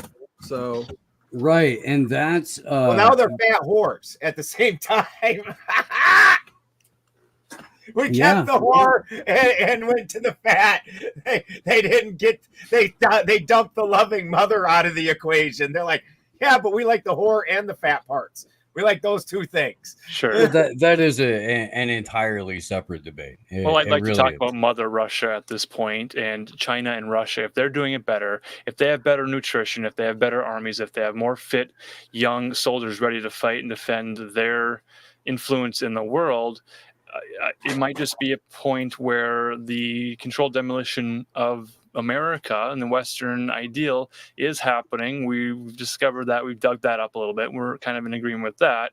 So now I'm just thinking in my own mind, with all that I've heard tonight, that this obesity epidemic in America will self-correct over time as stronger Russian men and stronger Russian Chinese, due to their eugenics and breeding program, will self-determinately raise their own master race. So, well, I mean, this, you know, as fucking silly as that is, let's go ahead and fucking get into that for a second. Didn't see that coming, did you, bro? I demand respect for all my arguments and to be taken seriously. Russia banned genetically modified foods over 14 years ago. Russia banned Monsanto from operating in its country. China has banned Monsanto. China has banned genetically modified foods. Make sure you tell the whole story as you're telling this.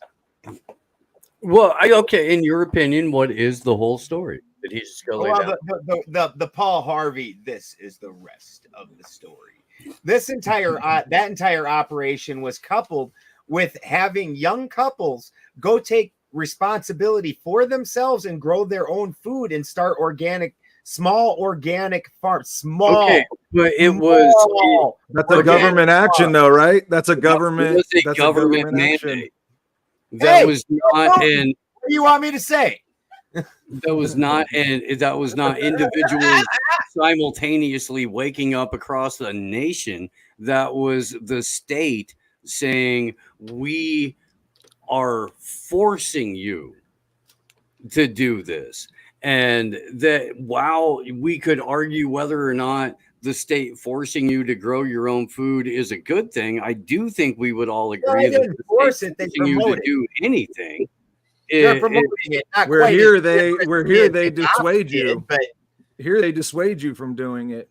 Right? I didn't think I would see Ben come down on the side of state mandates tonight, but you know, it's interesting. Well, I'm even leaning towards the supremacy of Orthodox Russian Christians. Stupid people that refuse to eat organic. How else do you get stupid people that refuse to eat organic? At this point, if you try to offer them a nice oat bar with peanuts and honey in it or a Snickers, 99.9 of them are taking the Snickers and spitting on my bar. I can back that up. I go to Food Reclamation and Distribution Center for many years. I volunteered. I've been in line. I've received. I've handed stuff out. There's always a supply of food that is overproduced in America. We get the lowest quality Franken foods with like jalapeno added and everything, and spicy is terrible. It's sugar. It's bad stuff. And all the baked bread items, the cookies, all the cakes, the donuts, that stuff. That's all overproduced. But then on the other side, there's also potatoes and tomatoes and rutabaga and strange Asian vegetables that I have no idea what the name is, and they look so okay. Well, and I can bring them home and make a soup.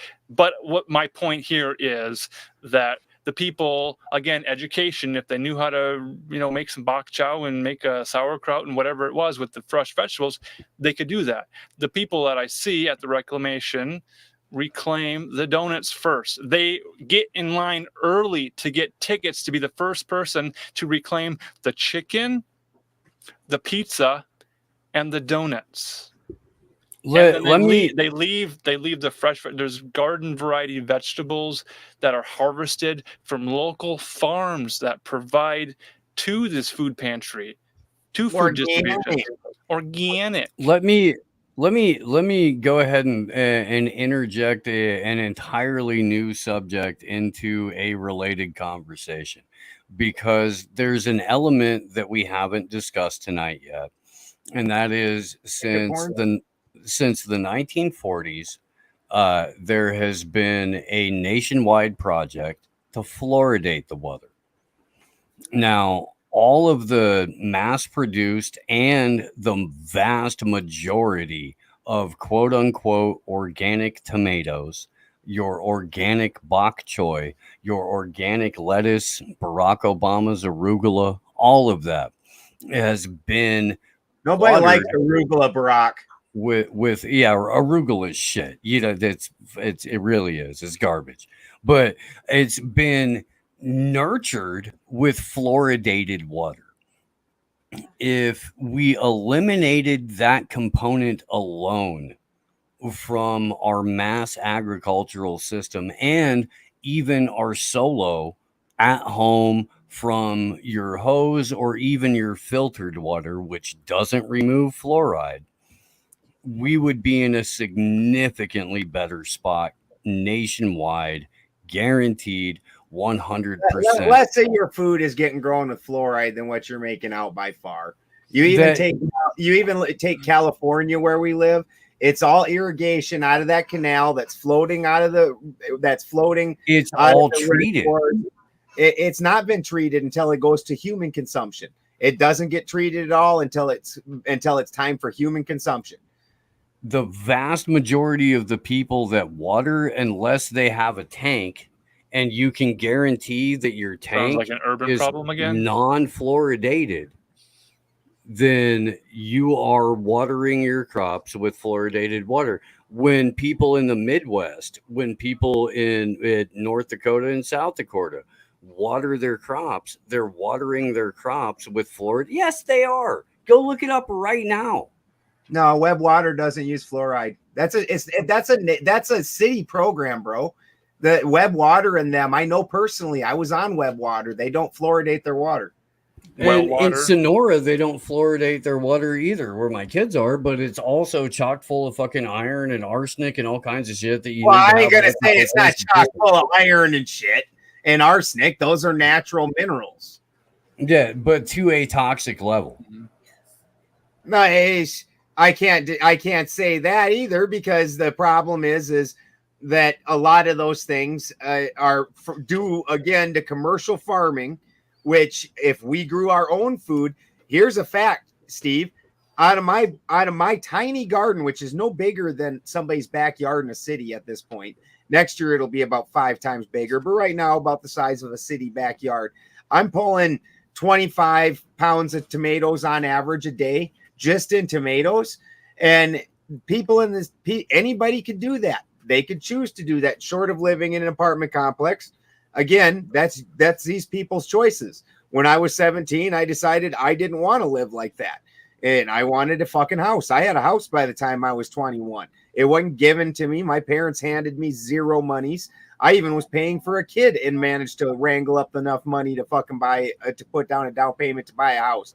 Not because I was from some fantastic family or had some fantastic background. I was from a broke ass family. When I was 18, because I'd already been through 2 mechanic schools, I was working at Interstate Detroit Diesel making $7.50 or $12.50 an hour. My dad was making $7.50 as a welder. Like, I didn't come from nothing. And I wrangled up enough money for a down payment. And funny enough, when you have a bunch of money to put down, they give you a house or land. And you get to choose where it is you purchase that. That's the funny thing about America. You get to go choose wherever you want in any of these states here. Upon approval with loan guarantees and credit checks and all kinds of other hurdles that you have to jump through. Let's not pretend like you can just be like, hey, I want to buy that place. And somebody will be like, okay. You have to save up money, which usually includes having worked hard at a job and maintained a job and shown progress and shown that you are a responsible person. And then, yes, at that point in time, when you've shown that, then typically, yeah, you can get credit. So that's like the hurdle that is necessary. And the credit system, there's these necessary hurdles to figure out how people are going to live. If everyone was given the same amount of money, well, people would spend it on Nike shoes, PlayStation 5s, and mansions and cars, that sort of thing. So this is the argument I've heard again and again. And maybe a side debate topic for another time would be the topic of motivation. If primary motivation in our current climate economic is to pull yourself up by your bootstraps, first put on a pair of boots, second get some good straps, and third pull yourself up. I mean, it's kind of the recipe for success. It'll co-sign for you. Yeah.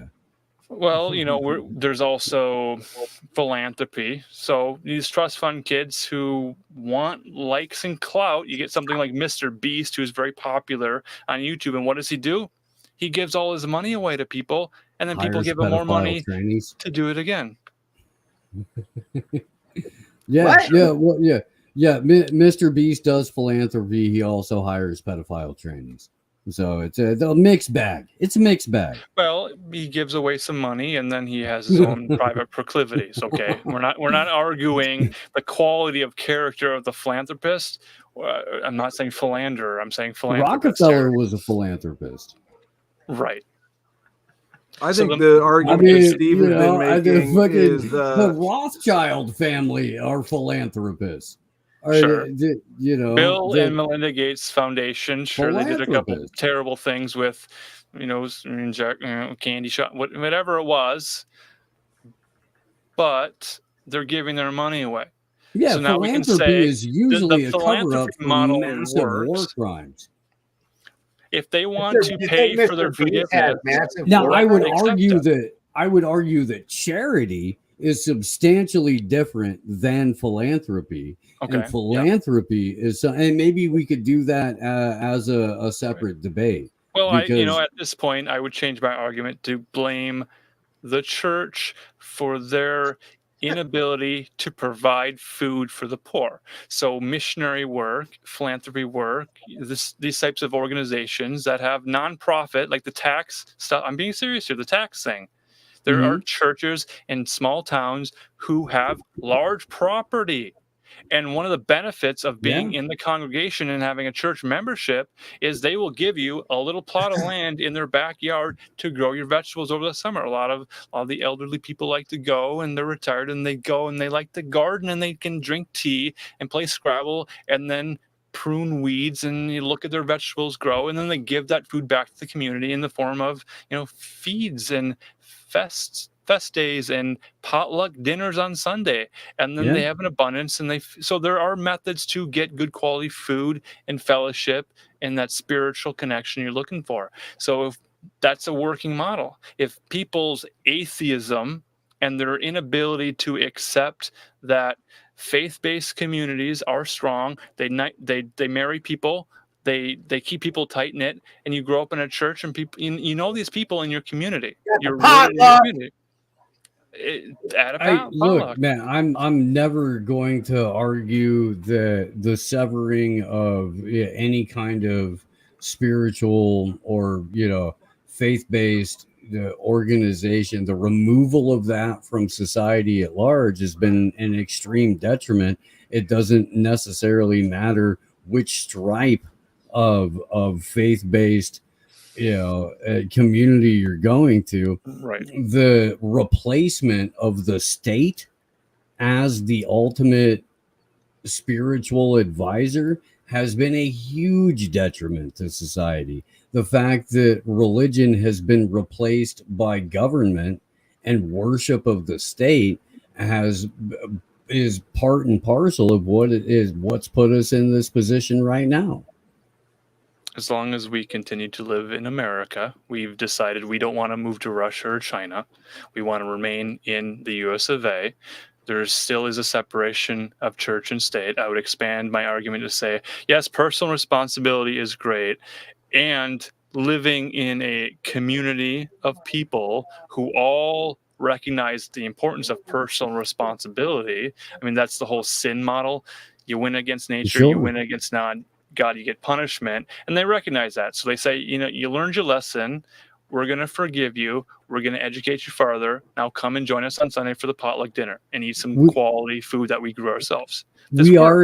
We are in agreement, though, that separation of church and state isn't in the Constitution. That was the 1782 letter from Thomas Jefferson to the Danbury Baptists. I'm just looking at churches today. Yeah, and it didn't even really mean what it didn't even really mean what people try and make it out to mean. It's people have to take into account that during that time period, the pilgrims that founded the country. They did so because the King of England had written his own Bible, the King James Bible, and forced it on the Anglican Bible. and so they were saying you can't by law tell us religious things, and that's all that they were saying. They weren't saying that you can't be a religious person, that your religion isn't going to somehow flavor all your decisions. They were saying you can't make religious laws. And I'm fine with arguing that Enlightenment principles as a foundation for a republic are inherently destructive to that republic. That's a lot of education. I'm okay with more education. My final point for tonight in this epidemic debate and who we blame, we're all to blame because before each meal, we're supposed to take the time to lower our head, close our eyes, and bless the food. We're not blessing our food. Seriously, we're not blessing our food. We're not considering what's going into our mouth. And this is a personal responsibility to say, brother, sister in Christ, you know, you've had one slice of bread, share the wealth. You know, maybe don't have that extra cookie crumble. I wanted to bring up even the Mormon Church and their new business venture where they're making these really delicious cookies. They have this whole model where we used to call it a bakery, but now they're taking over. It's crumble without an E in the end of it. Have you heard of this? So, I mean, there are churches, and then there are churches. Some serve crumble cookies and use Panera bread. But really, it's ultimately the responsibility of the individual. And all humor aside, it truly is the responsibility of the individual to choose if they go to church or not. If they play with a group of people who have like-minded interests, and the interest is, hey, we're hungry and we want to eat food. If people don't go to the community meals because it's at a church, then they're missing out on a huge part of life. I'll say this. Go ahead. I'll say my final point is that, well, first of all, I think Steve kind of really highlighted the fact that it's really chemical warfare, and it's coming from a lot of directions, and it is affecting our hormones, and that probably has more to do with why we don't burn the fat than genetic or exercise or what we're doing or, you know, how we're eating. I would say that to show that it's a clear psyop is that they put out misinformation. First, they said it was fat. Then they said it was carbohydrates, all under the guise of the government is doing something. So when you go look for information, oh, I need to stop eating less fat. I need to do that. You know, by the time you figure out what it actually is, it's a pretty heavy presupposition that they knew that it wasn't fat that makes you more fat. But they did, and we can prove that. They knew, and we can prove that. There are multiple. You know what? Here, let me. You want me to share that same one for a moment? No, it's the same one or a different one. It's a different screen. Let me. I'm not going to stand up for the food pyramid. That was put together by a cattleman. I get what that. I can't defend against the food pyramid. You still get to you know, and that's not what Steve's pulling up here. But no, this is put that together. Like if you ask me to put together a health plan, and it'd say, yeah, dab every day, all day. Yeah, this is from James Corbett from 7 years ago, where they looked at a new study in PLOS biology confirms three things that independent health researchers have been saying for years. Sugar-heavy diets are worse for you than fat-heavy diets. Researchers have known this fact for decades. Now, here's the thing. Let me switch screens here real quick. This for decades. Yeah. I've known. So there was a study that took place. It was a 3-year study, 1969, 1970, 1971. This is when they figured this out. That sugar was a major detriment to everyone's health. We're now 55 years removed from that information. This is something that has been proliferating throughout the scientific community. Right. This here is a graph of sugar consumption over the last 100 years. Okay, in 1820, the average person consumed 20 pounds of sugar on a year. In 2012, that's gone up to 130 pounds of sugar a year. These are things that we can actually track with data. So it's not a supposition. It's not a fringe concept. I'm just waiting for you to tell me the part where they shoved it down people's throats, where the government, where the people they didn't have to shove it down people's throats, Ben. What they did is they made it the majority share of everything that people consume. Whether or not there was consent, whether or not there was information, they made it the basic working model for how society functioned. And that's something that is deliberate on the part of the state, the public-private partnership. Zero citizens had an opportunity for public comment. Zero citizens had the opportunity to take it to their legislature to say, no, I don't want this. And in fact, when they did, they were shunned as tinfoil hat conspiracy theorists. When during this same time period, World War II, like I said, it's interesting how that's just how the world works. With the rise of one thing, you see the rise of another. While you're saying that they did this rise of this one thing, which I agree, I seem to recall during World War II this other popular program that the government almost required, called a Victory Garden. And where the government very heavily said that you need to grow your own food. That, in fact, I believe that there was advertisements that went around that said all good Americans have backyard chickens. All those things were propagated to the American people by the government. Yes, for 3 years, and they walked that back immediately. But yes, you're absolutely right. Gardens or chickens? It's getting close with chickens. They're coming to people's homes. I think chickens are the gateway to conspiracy theory. Fucking A right. I think if you go and get a couple of chickens, you are immediately going to be like, why the heck are these eggs so much better than the eggs that I get at the store? How come the eggs at the store look like this? How come the food at the store looks like this? I can only encourage chicken ownership. I really can. You're never going to get an argument from me on that. We had a Hemp for Victory campaign during World War II as well. And that turned into a multinational conglomeration of freaking drug lords that decided to take away your liberty, your individual rights, your freedom on the back end of that, because as soon as the government promotes something that actually benefits the people, they get negative repercussions from it. So once the government realizes that promoting individual liberty is going to backfire on them, they immediately go to war against it. So what did the government do in light of on the back end of Victory Gardens? They said, no, we're going to have mass grocery stores. We're going to have a unified, subsidized by the federal government farming system that eliminates the need for individual gardens, that eliminates the desire, that eliminates the individual responsibility on that level. You know that you're misrepresenting the subsidies quite a bit, right?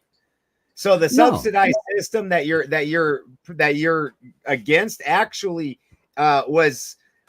I'm not going to say that it worked out exactly the way they wanted to, but what the subsidies are, what the purpose and the methodology behind it is supposed to be, is that if every market is going to go through fluctuations. It's just how it is.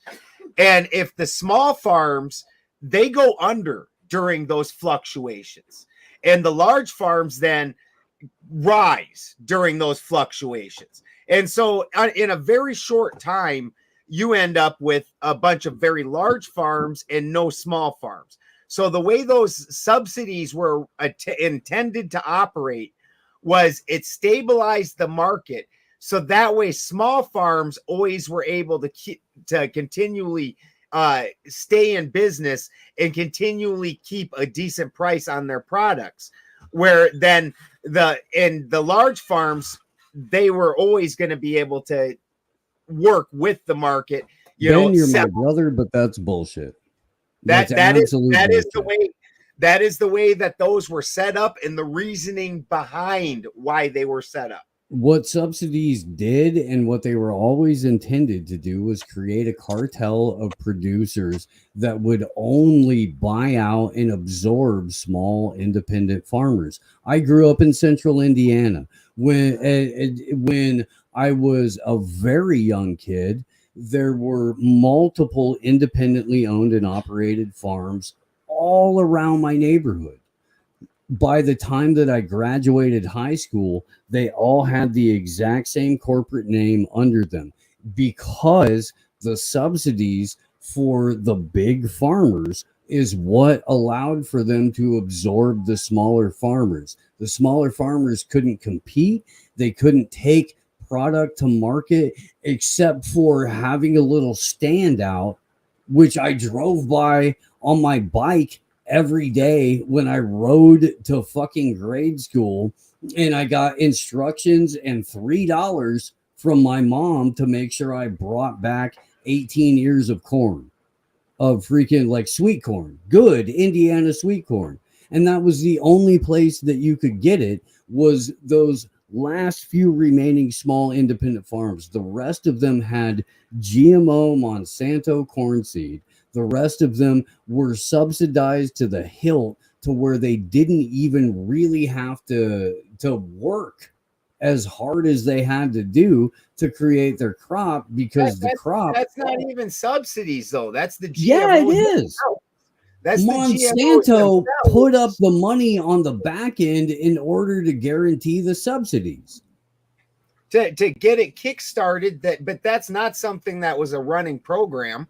Like the reason national policy, and it still is to this day. People went to Monsanto is because it's easy. It's easy farming. You make the most money, and it's the easiest. Like subsidizing would work if they were subsidizing healthy foods that sustained us. Moderator says subsidies and Monsanto are kind of a side argument, maybe for another Tuesday. That's fair. Who made you the moderator? No. I did. I took personal responsibility and became the moderator. That's how that works. Oh, okay. I get it. I have the power. I love tonight because we've got Ben Balderson arguing on the side of the state and federal subsidies at two different occasions. This is fantastic. Well, I got to disagree with you somehow. You know, that's the first part. All right. Is the fact is I don't disagree with anything Steve's saying. I also don't disagree with my position that entirely, but I don't disagree with his. Like I said, I was obese at one point in time, and that was entirely because of the pharmaceutical industry. And as soon as I bumped that off and started using natural medicine, i.e. switched over to cannabis to control my seizures rather than using Klonopin and Seroquel, I immediately started dumping the weight off. So that was distinctly a medically driven weight gain. And the vast majority of America is on some pill of some sort, which has a laundry list of side effects. I can't even for 1 second defend against the freaking pharmaceutical industry. They're just we can blame them right now for the obesity, the side effects of weight gain to so many of these drugs that are prescribed to young children even. Ugh. Dude, I'm a skinny guy, and like I said, I went up to 200. I think at the top of it, I was almost 265 pounds, and I usually run about 150. And it's not like I eat, like I just got done having cookies and milk, and I eat a lot, but I eat healthy stuff that we grew, and I have my own milk cows, which that one is definitely a point of contention. You boys are just straight wrong about that. Everybody's had milk cows all through history. The A1 milk cow is a new thing And no, nobody keeps an A1 milk cow in their yard. A fucking Holstein's huge. Now, Lola, we all conceded No, that point. Steve knows Milk Lola. Steve is knows racist. Milk is Lola- racist. Lola's downright pleasant.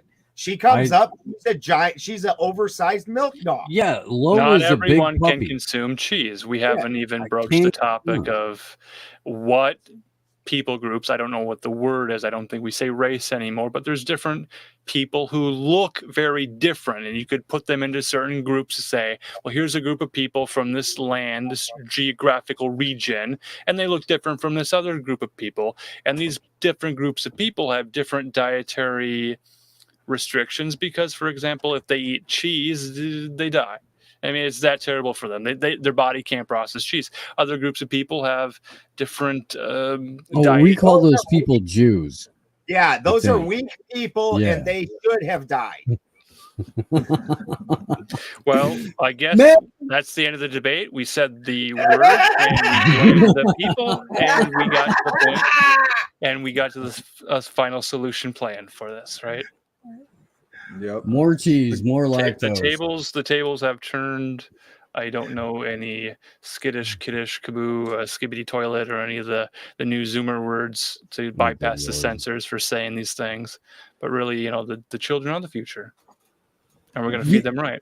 Okay, but real quick, man, I just found out that one of the upstairs neighbors or directly across the hall called my dog skinny because my dog is not morbidly obese.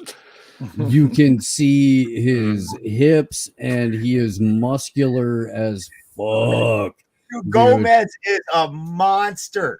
Gomez is a monster. Like that dude, like you could see when the videos that Steve posts where he walks, you can see the muscles ripple underneath the skin, just like yeah.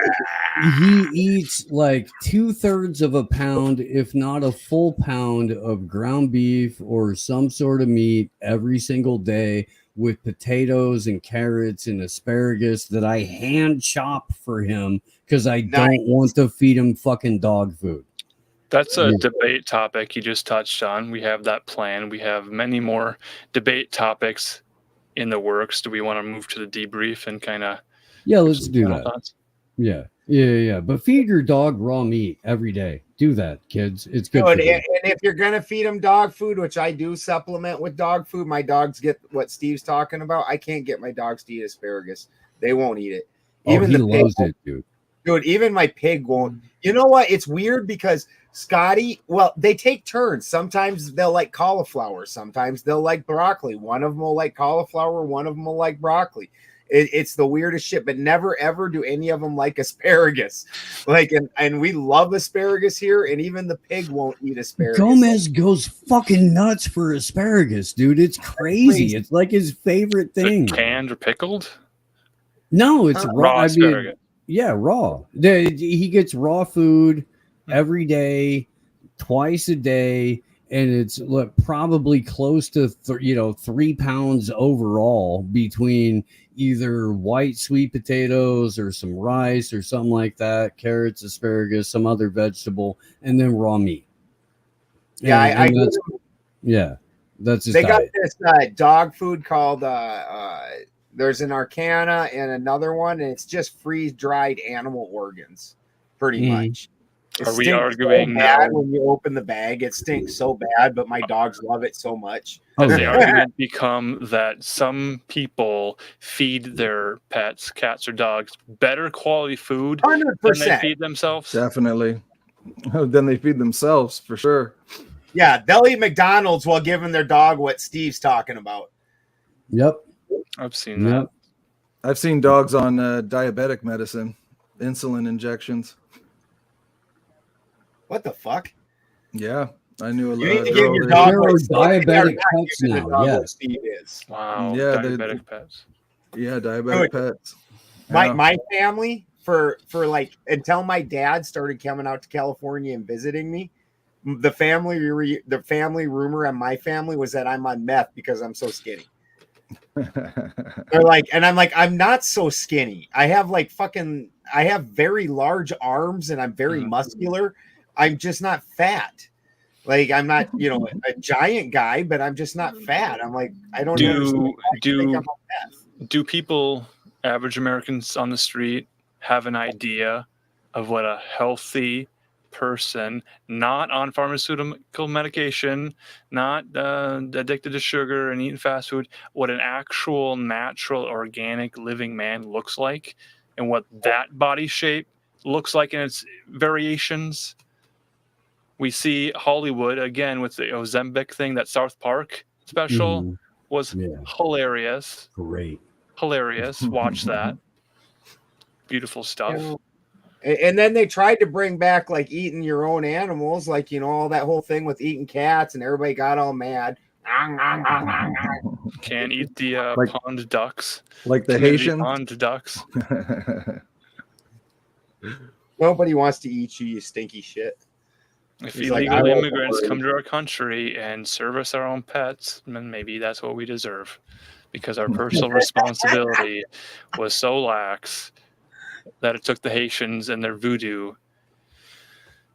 to overcome the feminists who were feeding us pumpkin spice. Hey, look, if we get to a point where it's Haitians versus feminists, I'm totally supporting the Haitians. Yeah, I can't do the danger hair side. How do we get in? How do we get in with them to get them into some debates? The absurdity will have to self-correct itself, but for now, we continue to bait and enrage individuals to join us on Deliberating Dog-Faced Dudes to debate us face-to-face. Yep. All right, guys. Good talk. Have a good night. Love you guys. Leave some comments on these videos, folks. Let us Tell know us you're what watching you want them. us to debate. Get some other people on here to debate.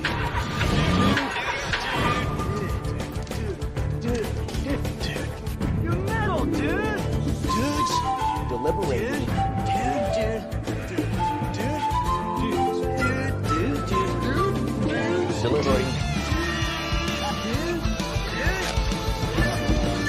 Delivering Dogfish. Deliberating Dogfish. I'm the dude.